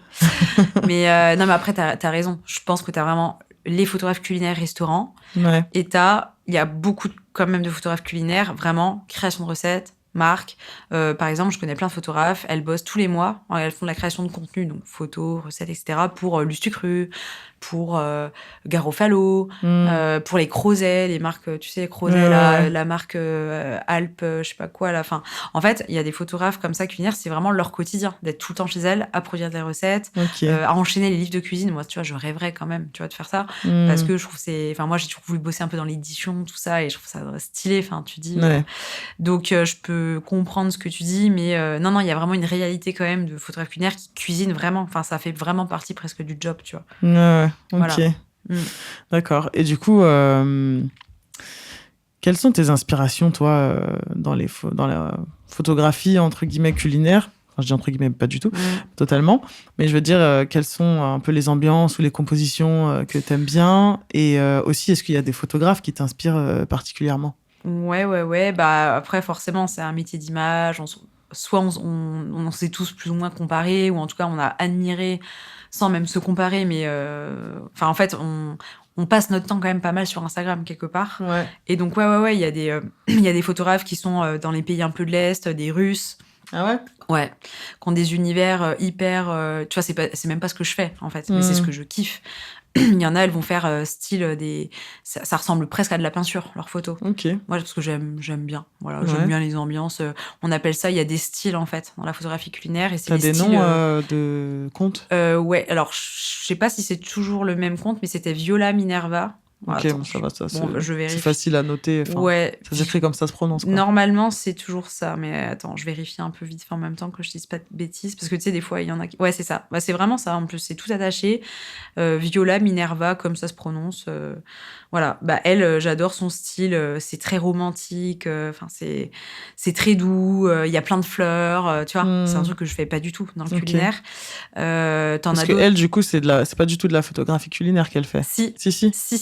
Mais puis un peu art de vivre. Puis t'as des photographes qui vont vachement mettre en scène des fois leur enfant, mais plus dans le côté enfantin, genre mettre des mains d'enfant en train de porter le petit gâteau. Elles vont vachement faire jouer le côté familial aussi. C'est un peu un lifestyle. Elles vont montrer leur belle table de cuisine. Enfin bon, bref, c'est tout un univers, quoi.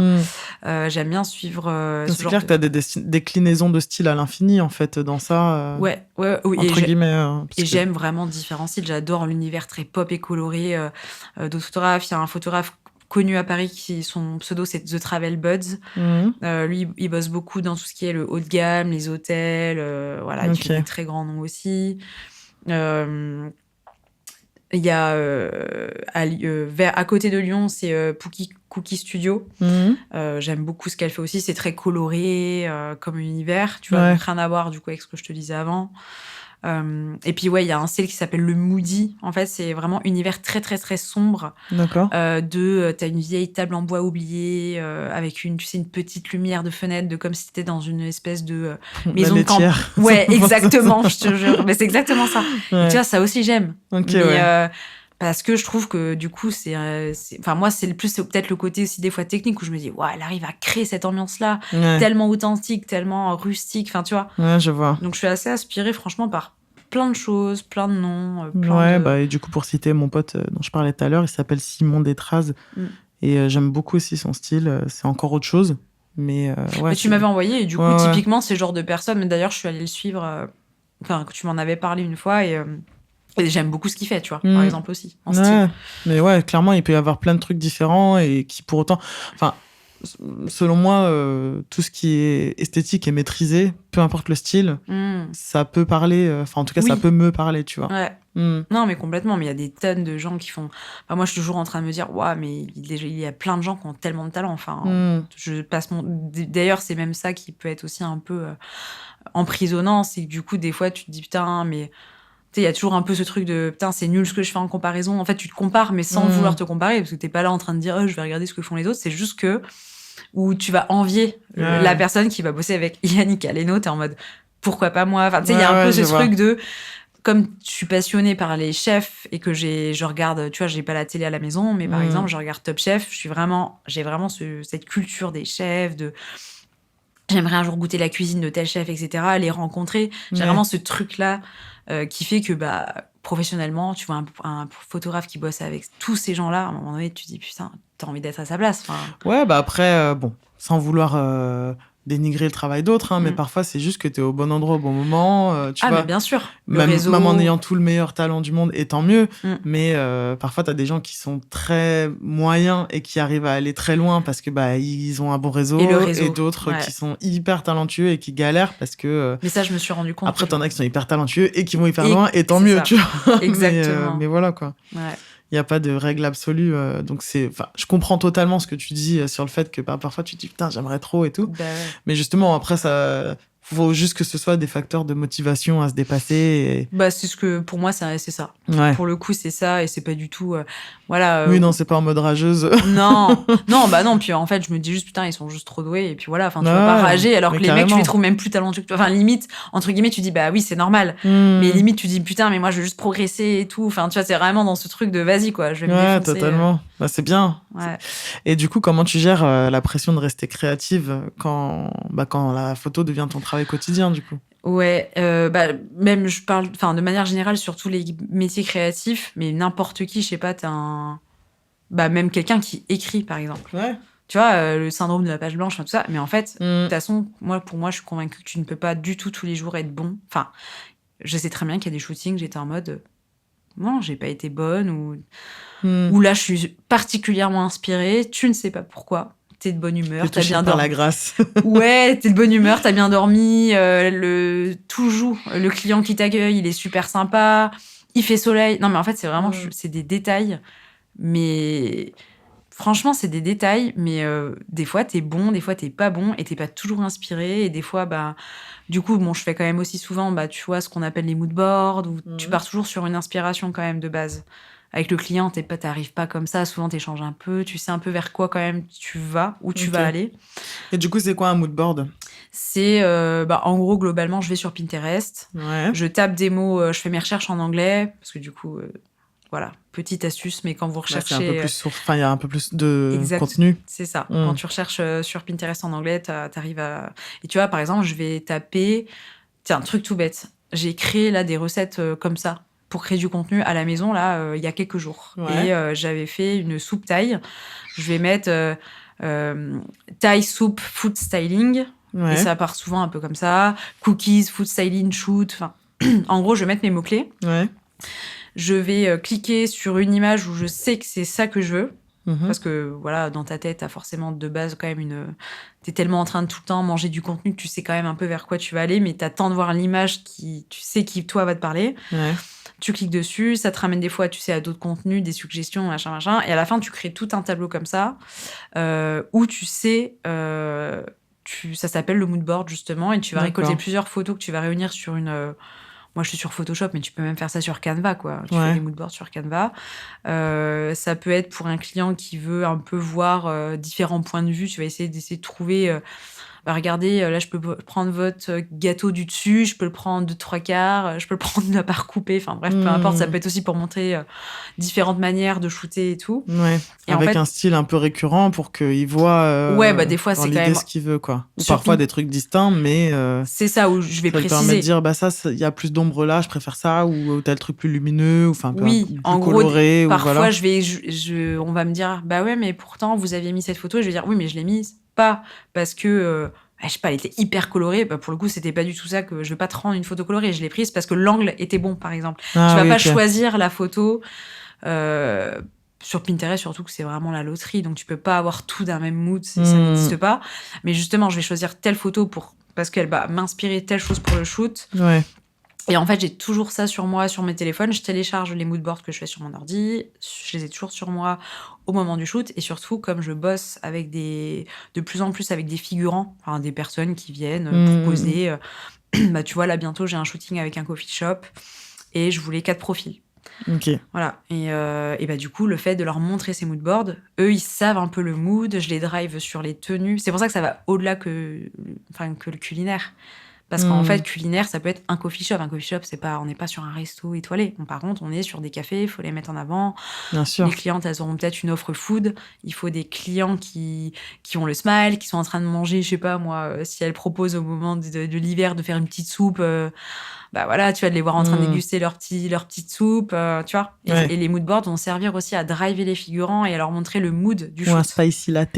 Ouais, matcha, tout ça. Ok, ouais. Et du coup, les personnes qui viennent poser sur tes photos, c'est... Des gens que je connais pas la plupart du temps. Ouais, donc c'est le client qui choisit ces personnes-là. Même pas, c'est moi qui gère tout. Où tu fais un appel à Je fais une story, figurant. Je mets justement un pseudo moodboard un peu en story, je mets 4 photos, je dis voilà, je recherche 4 figurants pour le 19 machin, rémunération en bouffe.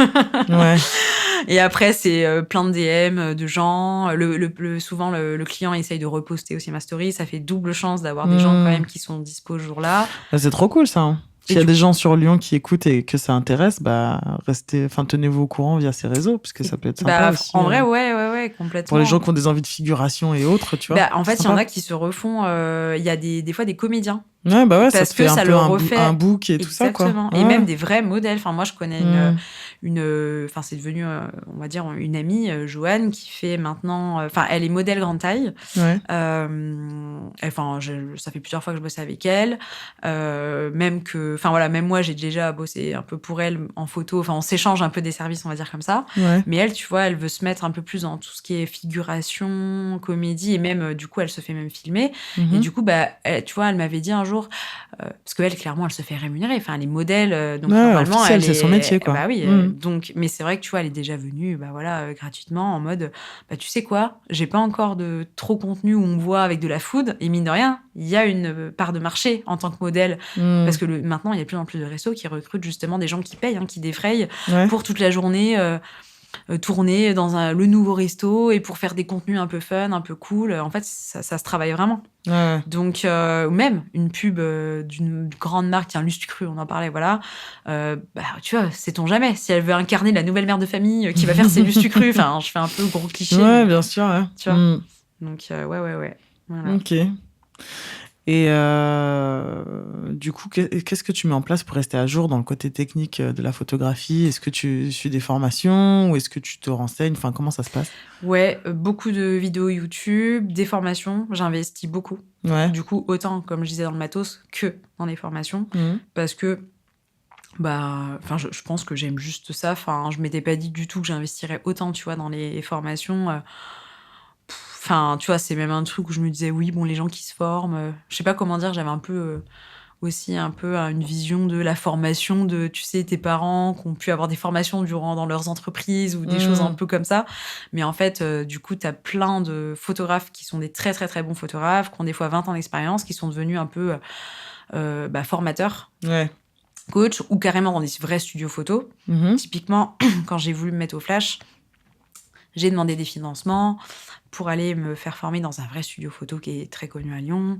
Là, récemment, j'ai suivi un photographe comme je veux m'étendre dans le mariage haut de gamme, je l'ai suivi sur un mariage haut de gamme. Lui propose aussi des formations. Donc, tu vois, du coup, tout de suite, je vais tenter d'avoir les financements. En fait, moi, je me dis, si en plus, il y a des financements qui existent, go, j'en profite. Enfin, en plus, c'est pas... Donc, ouais, je suis complètement là-dedans. Je pourrais même passer, je pense... Tu profites du système. Ouais, c'est ça. Exactement.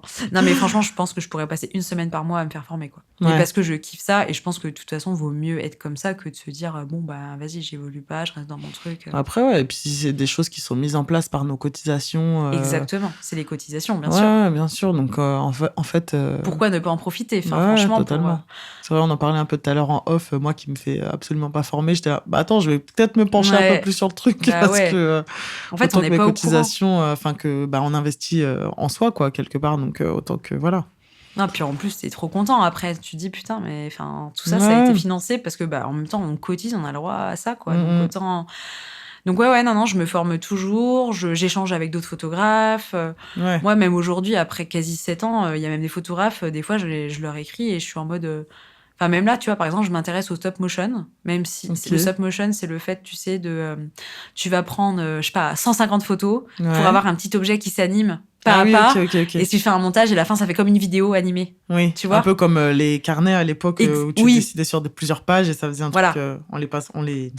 Oui, sauf que là, ça peut vraiment être un truc qui bouge. Enfin, ça bouge vraiment. Tu fais bouger un objet, tu peux même faire voler un truc. Enfin, c'est une technique. Laisse tomber. Je sais que mon problème, c'est que je n'ai aucune patience. Et c'est un truc, mais de patience ultime. Tu m'étonnes. Et en même temps, je suis en mode... Mais là, je connais un photographe, surtout avec qui je m'entends bien. Enfin, tu vois, typiquement, je pourrais aller lui demander demain, ça te dit, Nicolas, que je vienne avec toi tu vois, je suis toujours en train de vouloir, en tout cas, voir comment ça se passe. Après, je poursuis ou pas. Oui, et puis après, tu sais, on dit... tu disais que t'as pas de patience et tout. Mais souvent, on n'a pas de patience pour les choses qui nous intéressent pas, finalement. Et oui. Donc, tu vois, si au final, tu te rends compte que ça te plaît de ouf, la patience, tu vas la trouver, quoi. Ah, mais c'est sûr. Complètement. Non, mais c'est ça. Mais ouais, je suis toujours en train, en tout cas, d'avoir des portes ouvertes pour apprendre, quoi. Ouais, tu te refuses rien pour aiguiser ton expertise. Et d'ailleurs, une amie qui est photographe que je suis allée voir d'ailleurs la semaine dernière, on s'est vu la semaine dernière, on en parlait de tout ça, et elle me dit, je crois que je ne connais pas quelqu'un qui se forme autant que toi. Bon, voilà, je me forme. Ouais, c'est bien. Ouais. Et du coup, comment tu gères la partie vraiment purement entrepreneuriale de ton activité ? C'est-à-dire genre tout ce qui touche au financement de matériel, à la prospection, à la facturation, etc. Ben, j'avoue que, comme je disais, malheureusement, je n'ai pas encore un cadre très défini. C'est un peu, Bah, c'est beaucoup du feeling. C'est-à-dire que si je vois que justement j'ai une baisse d'activité, ouais, forcément le petit coup de stress qui arrive, forcément je vais me mettre à être à fond dans un démarchage intensif à cette période-là parce que ça me fait stresser. Tu vois, je ouais. suis pas Ouais, mais structurée. quand même, je trouve que si, en tout cas au niveau financier, je trouve que tu es quand même assez structuré de ce que tu m'avais dit il y a quelques temps. Tu m'avais dit que par exemple, tu avais un fonds de trésorerie et que tu te Ah versais oui, un salaire et que le reste, tu l'investissais dans ton matos. Et ouais, ça, déjà, je trouve que c'est quand même vachement oui, oui, oui. carré, tu vois. Ah ouais, ouais, ouais, ouais. Alors oui, effectivement, du coup, enfin, normalement, en fait, c'est un peu une obligation d'avoir un compte pro, même si j'ai mis un peu Bah, je crois que longtemps. quand tu es auto-entrepreneur, c'est pas obligatoire, il me Il y a semble. un seuil. Ah ouais? Si tu gagnes plus de 15 000 euros, Ah oui, ok, d'accord. ouais, t'es censé. All right. Voilà. Bon, évidemment, j'ai mis beaucoup de temps avant de le faire, mais voilà. Et effectivement, c'était aussi dans ce côté où je me dis un jour, si je veux acheter, etc., je me suis dit, il va falloir, ma petite cocotte, que tu sois quand même justement que ce soit plus lisible sur tes comptes. Hmm, Donc, je m'étais fait ça, et effectivement, je me verse un salaire tous les mois, ouais. mais que j'ajuste. Parce qu'en fait, Ok, oui, en fonction de ce que tu rentres comme argent, et ouais. etc. Ouais. Et puis tu vois, c'est bête, mais à un moment donné, bon, je m'intéressais à potentiellement acheter. Du coup, j'étais un peu en mode courtier, etc. Bah, fallait montrer que sur mon compte, j'avais des bons petits salaires qui tombaient. Pendant 3 mois, Oui, je me oui. suis versée à 3 gros salaires, alors qu'en fait, c'est pas j'investis tellement, je réinvestis tellement mon argent que je peux pas me verser 2 500 euros. Donc, j'ai arrêté, quoi. Ça Hmm, a duré 3 mois. Après, je suis repassée, tu vois, genre à 1 500. Enfin, donc, c'est structuré et en même temps, j'adapte aussi, quoi. Tu vois, d'accord. si j'ai beaucoup d'investissements, je réinvestis tellement beaucoup Mhm. que voilà, j'adapte aussi quand même, mais effectivement, j'ai un fonds de trésor, je me laisse pas du tout comme ça à moins, je sais pas combien. Enfin, je déteste voir. Enfin, moi, je veux pas que mes comptes, tu sais, j'ai jamais été à découvert même dans ma vie. Enfin, Ouais, pareil. C'est un truc. c'est une Ouais, angoisse en fait. ouais. Donc Hmm. effectivement, je fais vraiment en sorte d'avoir une trésor. Là, tu vois, j'ai acheté. Mais du coup, excuse-moi, je te coupe, mais c'est intéressant parce que du coup, je sais pas, imagine, t'as un mois où tu rentres 4000 balles. Au Mm. final, tu vas quand même te verser 1500 parce que tu te Ah dis, oui, le reste, ah tu oui, vas oui, le oui. réinvestir et tout ça, Ah quoi. mais complètement, je me Ouais, verse pas du tout ça. d'accord. Euh, c'est vrai que du coup, je pense qu'effectivement, il y en a plein qui se diraient Bah ah oui, bah, elle oui, gagne oui. 15 000, forcément, elle gagne Oui, 15 genre, 000 euros de garde salaire. 1000 de trésorerie et garde 3000 pour ta pomme, tu Mais vois. en fait, j'ai investi, ça se trouve, même 3 000, quoi. Enfin, en fait, Ouais, à la fin, tu vois, ouais, parce que les ouais. gens se rendent vraiment pas compte de toutes les thunes que je peux mettre, même acheter un ordi à 2 000 balles en prenant un MacBook Air, tu vois, j'ai pas pris un MacBook Pro parce que sinon, t'étais limité à 3 000. En fait, c'est et pourtant, ça faisait, tu vois, un ordinateur portable que j'avais depuis plus de 10 ans. Ouais, À un moment donné, j'ai plus eu le choix, quoi. Enfin, ouais, tu vois, c'est ouais, le c'est truc, clair. je peux plus rien en faire. Hmm. Mais t'as ça, plus t'as l'objectif qui te plaît, qui était à 1500 balles, plus que t'as acheté de 3 mois avant. Enfin, en fait, tu réinvestis tout, quoi. Ouais, Et ouais. c'est des billets de bien 1 500 balles par matos, voire plus. Hmm, Donc, en fait, bah, ça va très vite. Hein. T'achètes 4 trucs comme ça dans l'année. hmm. Allez, bim, t'as déjà foutu 6 000 balles. Hein, tu vois. Ouais, j'avoue. En fait, c'est les vacances que je ne me fais pas, tu vois. Quand on parle de voyage et tout, là, des fois Ouais. en off, ça, c'est un peu ça, quoi, en Hmm, fait, ok. quelque part. Mais en même temps, c'est ma passion. Ouais. C'est-à-dire que des gens, enfin, je pense que des fois, même, tu sais, quand t'en parles aussi à ta famille, ou même à des amis, je pense que des fois, même moi, je me vois même pas, tellement je suis dedans. Mais en vrai, des fois, j'essaye de prendre du recul, et je me dis, mais tu te rends compte? Parce qu'en fait, tu sais, des fois, on parlait de voyage, que toi, tu voyages beaucoup, Ouais. etc. Et en fait, je me dis, mais pourquoi je fais pas ça? Mais enfin, si, je sais pourquoi. Sauf que je m'en rends même plus compte, tellement c'est devenu normal de tout réinvestir. Ouais. Et en fait, il passe là, mon argent, tu vois. Ouais, ouais, ouais, c'est ça. Bah après, oui, comme tu dis, c'est pour nourrir ta passion aussi. Et Mais c'est évoluer. vrai que c'est des choix, Et c'est des choix. c'est des choix et des sacrifices finalement, quoi. Exactement. Mm, Enfin, mm. en tout cas, je vois pas tant comme ça, mais avec le recul, si, c'est quand même Oui, ça. mais en fait, ouais, ce que tu gagnes d'un côté, tu le perds de l'autre et vice Exactement. versa, quoi, en fait. Donc Ouais. forcément.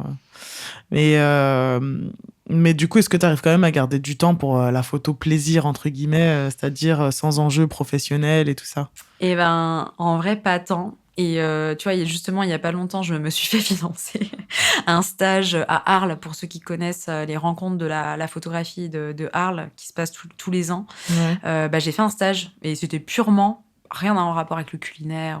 C'était sur le portrait, tu vois. d'accord. Et c'est pas du tout des photos que je fais au quotidien. Mm. Et justement, j'ai passé une semaine entière avec un très bon maître de stage qui est très connu, enfin qui fait qui fait beaucoup de photos dans la presse, etc. Et lui, il nous donnait des exos toute la semaine et c'était vraiment pour t'améliorer, quoi. Et être aux côtés de quelqu'un qui a une grosse expérience et tout. Et du coup, ça, tu penses que ça a quand même une incidence sur ta technique culinaire ou pas du tout? Bah, je pense que oui, parce que finalement, ça t'apprend à regarder quelqu'un, mais du coup, à poser une lumière sur quelqu'un, donc à poser et à peut-être mieux comprendre aussi la lumière sur une photo culinaire. Enfin, d'accord, ouais. Mais c'est surtout que du coup, je me suis aussi rendu compte durant ce stage, pour en revenir à ce que tu disais, à quel point je ne faisais pas de photos perso. Parce qu'en fait, il nous a demandé, au tout début, le tout premier jour, on avait une consigne, donnez-nous 15 photos imprimées, mais sur du papier photo classique, tu vois, en mode comme tu développes tes photos, quoi. Ouais. Et voilà. Et le mec, il regardait chacune des photos et il commentait tout. Bon, moi, il a dit sur la plupart de mes photos qu'il se faisait chier en regardant mes photos, quoi. Sympa. Voilà. Et après, il me disait, oui, bon, ça, c'était une commande. C'est une commande d'un client, quoi. Ça, c'était une commande. Je fais oui. Bon, puis ça, c'était une commande. Je fais oui. Il passe le truc. Et en fait, il a raison. En fait, la plupart des photos que je lui ai montrées, c'est des trucs que je faisais parce que c'était pour un de mes clients. Ouais. Et c'est là que je me suis rendu compte qu'effectivement, je ne fais en fait quasiment plus de photos pour moi. Ouais. Et du coup, je l'ai fait quand, typiquement, là, j'avais proposé à mon amie qui est enceinte de la shooter un petit peu en forêt. Je vais plus faire profiter, je pense, un peu aussi les autres comme ça, que de juste, je vais dans Lyon, par exemple, je prends du paysage comme ça, je suis toute seule avec moi et moi-même et mon appareil. C'est vrai que je le fais pas. Mais est-ce que t'aimes bien aussi prendre les photos de paysage? Non. Enfin, voilà, pas à Lyon, quoi. Il faudrait que je voyage. Mais tu ne peux pas voyager car tu réinvestis toute ta trésorerie dans le bateau. C'est les choix. Donc c'est le chien qui se mord la queue finalement. C'est ça. Mais ouais, non, mais je comprends. Après, les photos que tu fais par exemple de tes potes, etc. Oui. Bah ça peut être de la photo plaisir entre guillemets. Oui, c'est une manière pour moi de donner un geste à mes potes ou alors offrir un peu un cadeau de moi-même. Et du coup, c'est quand même de la photo de moi, ça vient de moi, c'est l'intention vient de moi. Je suis pas personne m'a exigé cette photo-là, etc. Ouais, et puis c'est gagnant-gagnant parce que du coup, ça te permet aussi de toi continuer à t'exercer sur d'autres choses que du culinaire. Si par exemple j'ai envie de m'exercer, je peux les prendre en cobaye. Ça, c'est sûr, c'est facile d'à côté. Mais c'est vrai que finalement. Même si je suis pas du tout tous les jours en shoot, comme je gravis tellement tout le temps là-dedans, bah moi, contrairement à d'autres qui, tu vois, il y a des photographes, ils disent, moi, dès que je sors, de toute façon, j'ai toujours mon appareil, c'est une extension de mon corps, et moi, je trouve ça ouf. Mais moi, justement, il y a des moments, je me dis, ne le prends pas, même quand j'y pense, en me disant, faut que tu déconnectes, en fait. Parce que moi, vraiment, dans ma tête, c'est du matin jusqu'au soir, 1h30 du mat, si je suis pas couchée, je vais penser à mon taf, en fait. Ah ouais? Ah bah oui, parce que des fois, j'envoie un mail, parce que j'ai reçu un truc d'un client. En fait, je suis tout le temps comme ça, aux aguets. Ok. Et du coup, c'est vraiment parce que t'es passionné de dingue ou parce que tu as peur de pas engranger assez de revenus ou c'est un mélange des deux, hein. Ça peut être ça aussi. Non, mais je pense que j'ai un souci de... tu sais, c'est un peu comme les notifications. Ouais. Et c'est comme les notifs. Si je vois que j'ai reçu un mail, mentalement, je peux pas me coucher. Genre, c'est dans ma tête. Et je me dis, je peux pas attendre demain matin. Je vais trop y penser, je peux pas me coucher. Ouais. J'ai ce truc de action-réaction. Je capte. C'est pas tant la peur de... je me doute bien mais je te comprends parce que moi, j'ai un client qui est à l'étranger, enfin qui est aux États-Unis. Et du coup, avec le décalage horaire, parfois, je reçois un mail, il va être minuit, tu vois. Et bah, du coup, vu que je dors pas, je dis, tiens, je vais le checker. Par contre, ce que je fais, c'est que si c'est pas urgent, bah, je vais répondre, mais je programme ma réponse à plus tard. Oui. Pour pas qu'il croie que c'est la fête et qu'il peut m'écrire à n'importe quelle heure, tu vois. Oui. Donc, je mets programmer l'envoi demain à 9h, par exemple, ou à 8h, ou à 10h, peu importe. Mais comme ça lui montre que, bah, gars, à minuit, je te réponds app, en fait. Ah, mais t'as complètement raison. Mais même moi, j'envoie des mails. Enfin, Corentin, il me dit...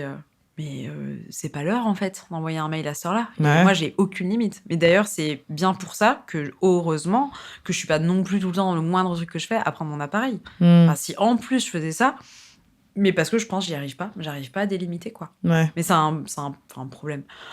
Entre guillemets, c'est pas un problème parce que j'ai pas des enfants, je suis pas... Tu vois. Ouais, bien sûr. Mais même, ça reste quand même du temps de ta vie privée, en fait. En fait, c'est plus que mentalement, je pense que ça me fatigue, en fait, d'être comme ça. Mais après, tu vois, tu peux faire par étapes, dans le sens où, par exemple, tu te dis, Bon, le lundi et le mardi, par exemple, à 20h, je coupe toutes les notifs de mes mails, comme ça, je regarde plus, tu vois. Oui, Et comme c'est ça, vrai. tu sais que le soir, c'est mort, tu regardes plus, quoi. Enfin, Ouais. je dis 20h, mais ça peut être n'importe quelle heure que tu t'imposes, quoi. Genre 18h, ou comme une fin de journée de bureau classique, quoi, tu vois. Ouais, complètement. Non, mais c'est vrai, hein. Mais, Ouais.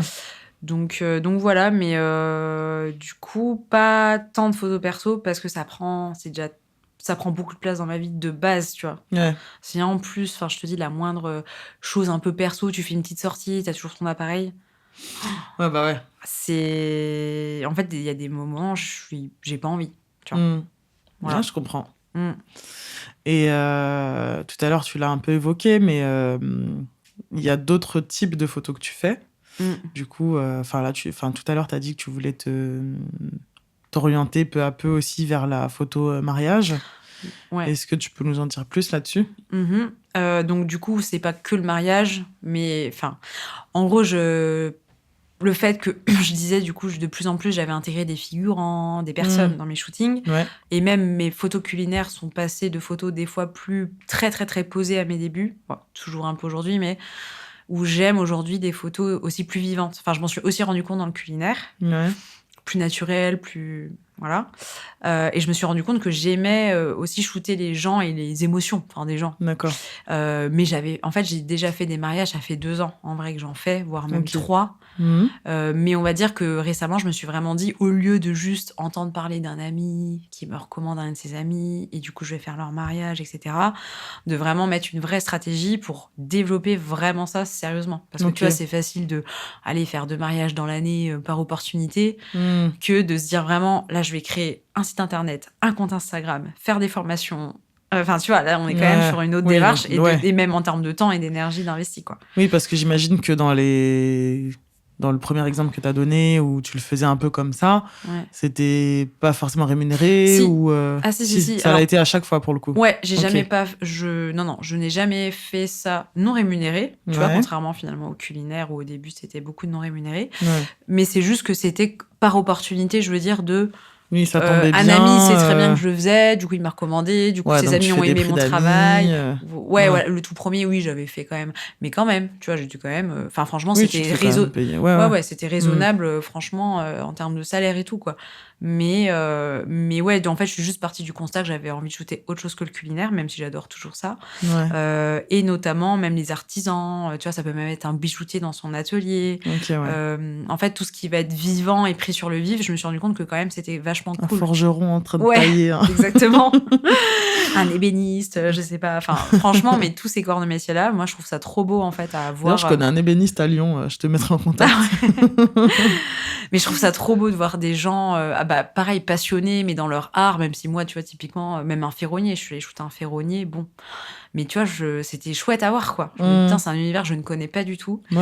Donc ouais, j'ai beaucoup aussi démarché des profs de yoga. Ah oui, ok. En fait, je me suis posé juste la question à un moment donné de pourquoi je shooterais pas, moi, des domaines qui m'intéressent. Et j'aime beaucoup le domaine du bien-être, je m'étais mise un peu au yoga, etc. Et je trouve que c'est un univers qui peut être beau à travailler. Parce qu'en fait, après, ça dépend, évidemment. Là, pour le coup, t'as du mouvement. Ouais. T'as du mouvement, je sais pas. T'as de la grâce. Ouais, c'est ça, les postures, les expressions, la prof qui est en train d'expliquer une posture à un élève qui le redresse. En fait, j'aime bien cet univers-là. Et du coup, mine de rien, j'ai shooté quelques profs de yoga, tu vois. C'est vrai que tu m'en avais parlé, que du coup, tu avais négocié des cours gratuits. C'est ça. Ouais, ça, c'était mon premier projet, du coup, exactement avec une prof de yoga. Et depuis, justement, ça a engrangé des contrats, on va dire, sans qu'il y ait une négo de. Mais c'est trop bien. Ouais, la photo, c'est l'avantage, c'est que tu peux au début faire un peu du gratuit qui du coup se transforme sans spécialement réfléchir à ça en fait des clients, d'autres personnes voient tes photos et c'est pour ça qu'il faut toujours créer pour après être visible et qu'après t'aies des vrais contrats. Donc il y a toujours beaucoup de travail gratuit au début mais qui après tu vois est bénéfique par la suite. Et du coup j'en suis venue aussi au mariage et c'était aussi une stratégie, on va pas se mentir, au final, quand t'avances un peu comme ça sans stratégie, à un moment donné, tu te dis, bon, ça va faire 7 ans que je fais ça, il faut aussi que je réfléchisse à comment que ce soit pérenne, tu vois, parce que t'avançais sans réfléchir un peu à ce que tu gagnais, bon, c'est bien beau, mais on vit pas dans un monde de bisounours. Et du coup, là, j'ai aussi réfléchi à des vraies stratégies le community management, ça en faisait partie. Mais tu vois, je me rends compte que, d'ailleurs, je communique jamais dessus. Je veux même pas que les gens sachent que je fasse ça. Ouais, même, parce que bon, là, j'en parle parce que voilà. Peut-être te spécialiser bien avant. Ah, mais puis même, on m'en demande tout le temps au téléphone. On me dit, et vous faites aussi du community management? Et je dis, non, mais je connais une très bonne CM si vous voulez. Moi, je peux faire les photos, mais je connais la CM. Et en fait, parce que sinon, franchement, je vivrais de ça. Enfin, je sais que tu peux vivre super bien de ça. T'as 5-6 clients tous les mois. En tant que community management? Bah ouais. Tu les accumules, tu sais que pendant 6 mois, 1 an, ton salaire, il est assuré. C'est pas des contrats de 2 mois que tu fais. C'est du minimum 6 mois. Ouais. Donc, en fait, c'est quand même hyper reposant. Après, il faut aimer ça, quoi. Par contre, il faut aimer ça, tu vois. Et du coup, moi, je me suis dit, qu'est-ce qui est un domaine qui me plaît, parce qu'il faut que ça me plaise, et qui soit rémunérateur sur le long terme, si ça marche. Franchement, l'univers du mariage, tu vois. Franchement, c'est un univers, les gens se marient. Enfin, c'est-à-dire que même s'il y aura moins de budget, le culinaire, un restaurant peut décider de vraiment arrêter toute la com. Si le restaurant il est bon, qu'il a déjà fait sa réputation depuis 15 ans, oui, c'est clair. Bon, même si moi je juge qu'aujourd'hui c'est limite indispensable d'être sur les réseaux, il va l'arrêter. Aujourd'hui, les gens, je pense pas qu'ils vont tous demander à leur oncle de capturer leur mariage, tu vois, ils vont quand même toujours prendre quand même un pro. Un pro, ouais, c'est clair. Et après, bien sûr que tu as tous les budgets dans le mariage, et ça, c'est encore un autre sujet, mais voilà, j'ai réfléchi à ça. Et je me suis dit que j'essayais du coup de vraiment viser le mariage haut de gamme. Et quand je dis haut de gamme, faut pas non plus s'attendre. Mais disons qu'aujourd'hui, t'as vraiment des gens qui n'ont pas du tout de budget, quoi. Et limite, je les fais pas ces contrats parce que en fait, tu vis pas. Limite, Oui, puis il faut avoir envie de shooter le mariage. Enfin, tous les mariages ne sont pas les mêmes. Il faut aimer l'univers mariage de base aussi. Et mon constat, c'était que qu'est-ce que j'aimais, c'était l'esthétique. Et puis encore une fois, je sors d'un univers où j'aimais quand même un peu la mode. Enfin, c'est quand même... Ça aussi, c'est quelque chose que j'intégrais dans mes shootings culinaires. De plus en plus, les femmes, j'ai beaucoup shooté des femmes. J'aimais leur dire... tu vas apporter une robe comme ça. Des fois, je leur disais le vernis à ongles. Bon, après, elle me demandait. Enfin, elle faisait bien sûr ce qu'elle voulait, mais tu vois ce que je veux dire. En fait, ce qui est cool, c'est que j'ai toujours réussi à mêler tout ce que j'aimais un peu dans le culinaire. Alors qu'on se dit, bon, c'est juste à la base de la bouffe, quoi. Et pas du tout, parce que je shootais de plus en plus des femmes qui étaient toujours bien habillées, qui se maquillaient. Enfin, tu vois, il y a toujours un côté très féminin dans tous mes shoots et un peu des fois mode quand j'arrivais en tout cas à le faire. Et dans le mariage haut de gamme, quelque part, tu retrouves des codes esthétiques que tu n'auras forcément pas avec un mariage qui n'a pas de budget, dans une salle des fêtes avec des néons. Enfin, c'est comme ça, tu vois, c'est une réalité. Et au-delà du côté argent financier, c'est vraiment des univers qui sont forcément beaux. Parce qu'en fait, les mariés investissent dans un beau lieu, dans des belles fleurs, dans une belle robe, dans un bon traiteur. Enfin, et en fait, forcément que toi, derrière, quand tu rentres chez toi d'un mariage comme ça, quand tu retouches tes photos, mais t'es content de les retoucher. Tu vois, t'es pas devant une vieille salle des fêtes. Et je dénigre pas ça, c'est juste que artistiquement, je prends pas du tout le même plaisir. Parce que visuellement, oui, j'aime bien quand tout est trop beau. Disons que la moitié du taf est déjà faite, entre guillemets. Ah c'est sûr. Et c'est aussi forcément plus facile, mais oui, c'est sûr. De toute façon, après, comme je dis toujours, t'as beau, même en essayant d'avoir les plus beaux angles, ce que tu veux, t'es pas magicien non plus. Donc c'est sûr que forcément, quand tu pars d'un magnifique lieu, d'un magnifique univers, oui, forcément que c'est plus facile. C'est logique. Ouais. Ok. Et quel conseil tu donnerais à une personne qui rêve de vivre de sa passion, mais qui n'ose pas se lancer ? Ça, c'est le truc que je dis tout le temps, c'est de parfois faire... Et même s'il faut toujours réfléchir, parce qu'aujourd'hui, je pense que j'aurais aimé un peu plus réfléchir sur certaines choses. Mais moi, je trouve qu'il y a beaucoup trop de gens qui se disent « Ouais, mais... » Tu sais, qui se posent vraiment la question de « Mais attends, mais comment on se lance ?» Tu sais, qui vont vraiment se renseigner pendant des semaines. Mais en fait, il s'est passé, du coup, à la fin des mois, et il s'est toujours rien passé. Parce que les gens sont... En fait, c'est de la peur. Et je pense qu'il faut des fois arrêter d'être là-dedans, arrêter de réfléchir, lancer son statut et faire les choses, quoi. Et même si c'est un peu décousu, et même si c'est pas structuré, et même si du coup, des fois, tu vas te rendre compte au bout d'un an de « Putain, mais merde, il fallait que je me déclare et que je fasse ça. Ah, mais il y avait ce truc-là, mais je connaissais pas. » Ça arrive. Oui, et puis tu peux affûter au fur et à mesure, en fait. Exactement. Tu vois, on parlait, des détails un peu moins sexy, mais on parlait de prévoyance et de retraite et de choses comme ça. Normalement, c'est un peu le premier truc qu'on devrait aussi faire quand on se lance à son compte. C'est de se trouver un peu une prévoyance et de cotiser pour la retraite, etc. Parce que voilà. C'est pas dit qu'on en aura une. Voilà. Et là, ça va faire quand même 7 ans. Je n'en avais toujours pas. C'est chaud, tu vois. Et en même temps... parce que comme je disais, c'était... en off, hein, mais que l'éducation financière, c'est pas donné à tout le monde. Et donc, forcément... Ouais, puis des bons conseils. Mais c'est clair que, oui, D'avoir voilà. des bons conseils au bon moment. Et Ouais, c'est de faire les bonnes recherches au bon moment, oui, d'avoir aussi, les bonnes conversations, les bons trucs. Enfin bref, en tout cas, oui, il y a plein d'étapes de toute façon à côté desquelles on passe ou pas. Et comme je disais, c'est bien de réajuster au fur et à mesure.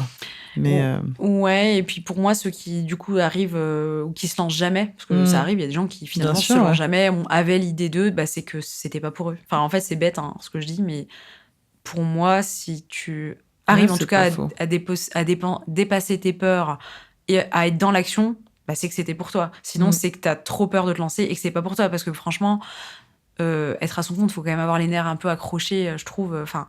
C'est quand même, voilà, t'es pas toujours assuré de gagner ton salaire, c'est quand même, quand même quelque chose, il faut s'accrocher. Donc si déjà t'as peur juste de te lancer, bon bah écoute, non mais que du coup mais ça me fait rire parce que ça m'est déjà arrivé d'avoir des discussions avec des potes qui me disaient ah putain ce mois-ci j'ai touché que le SMIC, je suis là, moi j'ai gagné 200 balles ce mois-ci, wouh.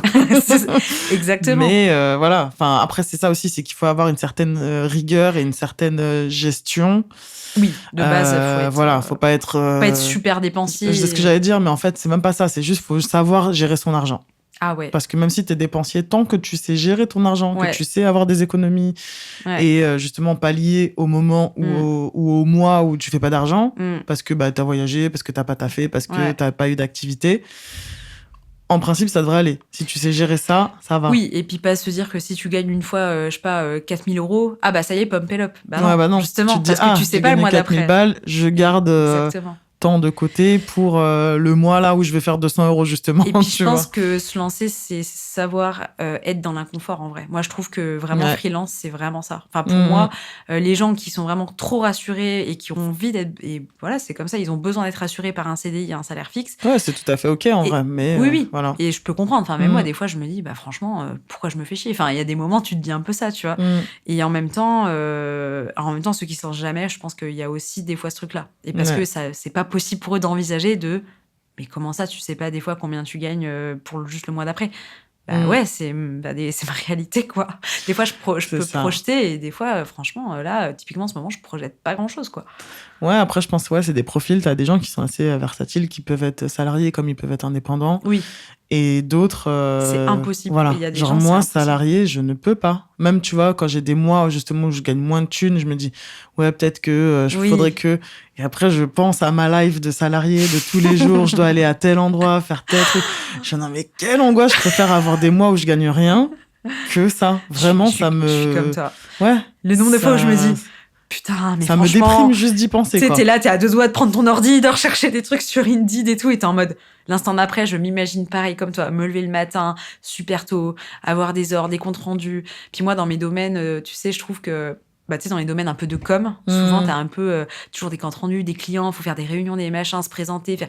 Mon Dieu! Ouais, en fait, c'est tout un jeu d'acting qui m'intéresse pas, quoi. Comme quand t'étais à l'école, de machin. Ouais.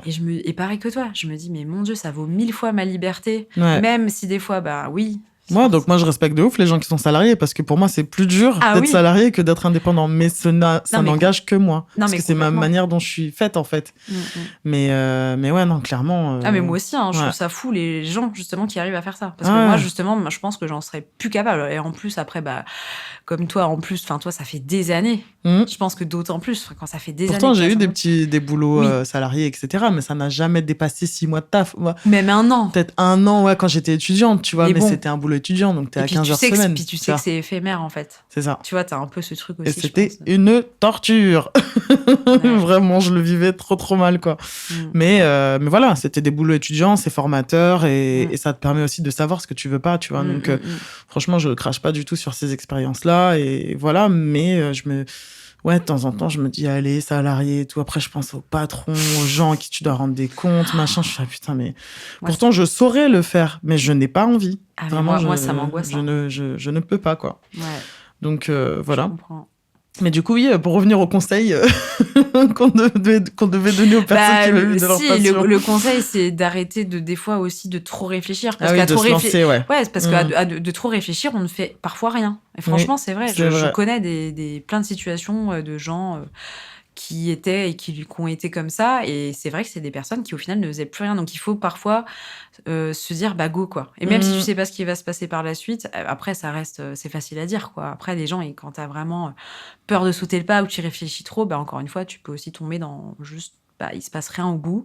Mais, ou sinon, et surtout, bah, de demander conseil, bah, au final, je trouve que même, c'est bête, mais même ChatGPT, je trouve qu'au final, ça peut grave t'aider aujourd'hui parce que quelque part, tu vois, ça peut te rassurer de demander, bon, même si c'est ChatGPT, il faut tout vérifier, c'est pas, mais tu vois, ça peut quand même être un bon guide de, bah, quelles sont les démarches, que me conseillerais-tu, etc. C'est bête, mais si on n'a pas autour de soi des gens qui peuvent te conseiller. C'est clair, parce que nous, on avait 2 bouts de ficelle, on n'avait pas tout ça quand on s'est lancé. Ouais, et YouTube, franchement, YouTube, c'est bête, mais de se renseigner, de taper des petits mots-clés, parce que du coup, je pense que des fois, les contenus peuvent nous rassurer, nous apprendre des choses, et on peut se dire, ah bah oui, c'est vrai, finalement, je peux vite faire ma petite démarche. Après, voilà, ça dépend aussi dans ce que chacun... Ou écouter Bougie Parfumée. Ouais, c'est ça. Mais en fait, ça dépend aussi dans quel secteur on se lance, enfin, ça dépend de tellement de choses, je trouve aussi, les conseils... En tout cas, sur... Après, moi, je reste quand même partisante, de par mon expérience et de ce que tu as raconté, de la fidélisation par l'échantillonnage, entre guillemets, dans le sens où quand tu te lances, bah, forcément, tu te fais pas payer de dingue. Tu vas accepter des missions qui te plaisent un peu moins que ce que tu vises au départ, etc. Mais ça te permet de te créer un portefeuille client. Donc, faut pas avoir peur de... Moi, j'acceptais des piges de merde, vraiment, où j'étais payée au lance-pierre et tout. Ouais. Mais après, 2-3 ans après, c'était moi qui dictais les règles. De dire, bah écoutez, là, pendant 2 mois, moi, je pars voyager, donc ciao. Ouais. Et quand je rentrais, le jour où je rentrais, j'étais dans l'avion de retour que je commençais déjà à recevoir du taf. Donc en fait, c'était à ce point-là que mes clients étaient fidèles et fidélisés.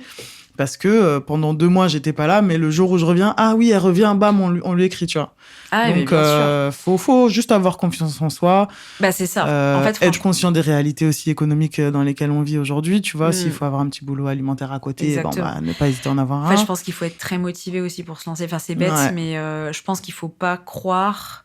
Parce que je crois que j'avais déjà entendu pas mal de discours de gens qui croyaient qu'être à son compte, c'était avoir beaucoup de temps pour soi et super bien gagner sa vie. Et que tu sais, limite, ça comme peut si devenir c'était facile. vrai, mais au bout d'un certain temps. Oui. Il y a peut-être bien 3 ans où tu serres les fesses quand même, quoi. Moi, par exemple, du coup, pour le coup, je pense peut-être un vrai plus un conseil, mais moi, je m'étais vraiment dit à mes débuts, genre tellement j'étais consciente que ça pouvait être compliqué et que ça pouvait être long, je m'étais renseignée sur Google et j'avais vu que, en gros, faut considérer que quand tu crées une boîte, peu importe après, voilà, la boîte et tout, ça peut prendre 3 ans avant d'être rentable, d'être juste rentable, de gagner un salaire. Bah, réellement, dans ma réalité, gagner un salaire tous les mois, parce que gagner un salaire de temps en temps, oui. Non, mais vraiment, non, tous les mois, c'était au bout de la 3e année où vraiment tous les mois, j'avais un salaire qui était intéressant, qui rimait à quelque chose, tu vois. Et ben, moi, c'est à peu près, en plus d'ailleurs, moi, ça a été entre 2 et 3 ans, on va dire, mais 3 ans, c'était mieux que, on va dire, les 2 ans. Mais 2 ans, je considérais que c'était minimum à peu près un SMIC. 1200 €, en gros, enfin, je comptais. Ouais. Et la 3e année, c'était peut-être un peu plus, etc. Et ben, en gros, moi, je trouve qu'il faut vraiment être lucide et pas se dire, ah, ça va être super, je vais avoir plein de temps et gagner. Enfin, ça va être beaucoup de travail et juste avoir conscience que ça peut être long et pas de juste essayer au bout de 2 mois aussi et se dire oh bah ça marche pas donc j'arrête. Enfin, en fait d'avoir vraiment ce truc c'est un travail de fond. Il faut être clair. conscient. Ça peut être très long et franchement pour moi si t'es motivé. Une course de fond. Tu peux le faire. Après, c'est clair que c'est pas facile, hein, mais en tout cas, c'est sûr que c'est atteignable. Enfin, que c'est faisable. Ouais, totalement. Puis, tu vois, comme je disais, j'aime bien voyager, tout ça. Et du coup, les premières années, quand je partais en voyage, j'emmenais mon taf avec moi. Et voilà, et je bossais même quand j'étais à l'étranger ou quoi, tu vois. Et après, justement, comme je disais, j'ai changé la donne. Et quand je voyageais, c'était je pars sans bosser, sans rien, off, quoi. Donc, mais... Effectivement, c'était les 2-3 premières années à bosser d'arrache-pied, etc., tu vois. Justement, la 3e année où mon activité a décollé, en parallèle, j'avais pris un boulot... j'ai pas envie de dire alimentaire parce que c'était quand même chouette comme boulot, mais je l'avais pris plus pour le lien social que par besoin, tu vois. Parce que je me disais, bon, je suis tout le temps toute seule, vas-y, ça me saoule et tout. Donc, j'ai eu cette opportunité qui m'est tombée dessus, je l'ai prise. Et donc, pendant 6 mois, je faisais ça, plus mon taf d'indépendante à côté. Et je me retrouvais à faire des 70 heures semaine, tu vois. Donc, j'étais, mais laisse tomber, je bossais comme une tarée. Et en plus, pour faire écho à un des épisodes précédents, c'est là où ma maladie de Crohn s'est déclenchée. Donc, c'était incroyable. Ouais, Mais c'est pas clair. dans le bon sens du terme. Mais voilà. Et en fait, donc oui, tu te confrontes aussi, en tant qu'indépendant, à certaines réalités qui sont celles-ci. À savoir, tu bosses d'arrache-pied, tu dors pas beaucoup, Et ouais. Au début. tu te tabasses, entre guillemets, au taf. Et derrière, bah oui, effectivement, il y a des moments où bah, tu fous rien parce que tu l'as mérité, en fait. Oui. Et c'est ça, c'est que bah, les gens, ils voient que le côté. Moi, on me dit tout le temps, mais toi, t'es tout le temps en vacances, ta vie, c'est d'être en vacances. Et je le dis, bah oui. Mais en fait, c'est que derrière, il y a une réalité que eux n'ont pas vue, mais que moi, je tapais des nuits blanches à taffer. Enfin, voilà, j'ai fait des trucs de ouf pour en arriver là. Donc, c'est aussi des choses comme ça qu'il faut pas ignorer. Oui, tout ça, quoi. C'est ça, on a tendance à être vu, même moi, mon copain, il me dit tout le temps, enfin, c'est pas qu'il me dit, mais je vois bien, lui, il se lève super tôt tous les matins. Moi, je peux vraiment me prélasser encore au lit l'hiver. Ouais. Et c'est ça, même quand tu gagnes même pas 1000 balles par mois à certains moments, évidemment, c'est pas tout le temps, sinon, bon, au bout de 7 ans, j'aurais arrêté si je gagnais vraiment. Voilà, tous les mois, moins de 1000 euros. Mais quand ça arrive, en tout cas, que tu gagnes, ou même 300 balles, ça peut arriver, bah, tu te dis, mais sache aussi que tu peux dormir l'hiver. C'est bête, mais des fois, je me rassure en me disant, c'est un luxe ultime de pouvoir dormir comme tu le veux, plus ou moins. Bah, de pas mettre de réveil, déjà. En tout cas, quand je peux, donc franchement, l'hiver, j'ai des périodes beaucoup plus calmes, je ne mets franchement aucun réveil. Tu vois, il y a vraiment 2 mois où je pense, ne mettre aucun réveil. Et c'est sûr que ça, c'est un luxe qui, parfois... Bah ouais, des fois, tu vas moins gagner ta vie à ce moment-là, mais par contre, t'as le luxe de pouvoir te lever quand tu veux. Socialement, si t'as envie, c'est bête, mais t'as une petite activité que t'adores faire, du sport ou peu importe, tu peux te la caser en plein milieu de la journée. Totalement. Et ça, c'est des vrais avantages, mais comme tu dis, c'est des avantages que tu vois avec le temps. Au début, j'étais comme toi. Je bossais des tonnes d'heures, la semaine, le week-end, les soirées, enfin, c'était pareil. Tu vois. Et les gens ne voient pas ça, quoi. C'est ça. Ils voient le résultat, après. Ils voient juste que t'es là en train de vivre ta best life. C'est vrai qu'on est tout le temps un peu... Ouais. Non, mais quand moi, je dis aux gens, moi, je me lève à 9h. Pour moi, c'est tôt. Ils sont là, mais quoi? Moi, je suis déjà au taf et tout. C'est ça. Ah, mais c'est clair. Mais même moi, je me rends compte que mon rythme, j'ai plus du tout le rythme que j'avais pu avoir à un moment donné, quoi. Et en même temps, parce qu'on nous force à avoir ce rythme. En fait, c'est... si tout le monde pouvait se lever à 9h, tout le monde se lèverait à 9h. Sauf les gens qui sont ultra matinaux, mais ils seront pas... Exactement. Tant que ça, quoi. En fait, donc, nous, on a juste aussi c'est quand même le luxe de pouvoir se remettre à le rythme qui nous convient et pas que la société nous impose, quoi. Et donc, encore, je dis 9h dans le meilleur des cas. Hein. Ouais. Parce que ce matin, c'était pas 9h, je vous le dis. Non, mais c'est ça. Donc ça fait partie, en tout cas, au moins des avantages. Non, mais oui. Et pour revenir et pour clore un peu tout ça par rapport à ton taf, quelle ambiance ou émotion tu veux transmettre principalement à travers ton travail? Waouh. C'est dur parce que je pense que je me pose pas du tout cette question-là. En tout cas, moi, je me la pose pas. Mais comme je te le disais, à un moment donné, je sais pas, je sais même plus pourquoi, je pense que je faisais un peu une review de plein de photos depuis des années pour, tu sais, des fois juste voir comment t'évolues, constater l'évolution, etc. Et il y a un moment donné, c'était l'année, je crois, 2024, où vraiment, j'ai eu une succession de projets où justement, je mettais beaucoup en valeur les femmes, toujours dans ce côté très féminin, et tu vois, du coup, je me dis pas, je vais montrer les femmes à travers mes photos. Mais du coup, je pense que en fait, j'aime transmettre en tout cas ce côté féminin dans mes photos, mettre en valeur en tout cas les gens, pas que les femmes, mais c'est vrai que c'est beaucoup les femmes. Principalement, ouais. Et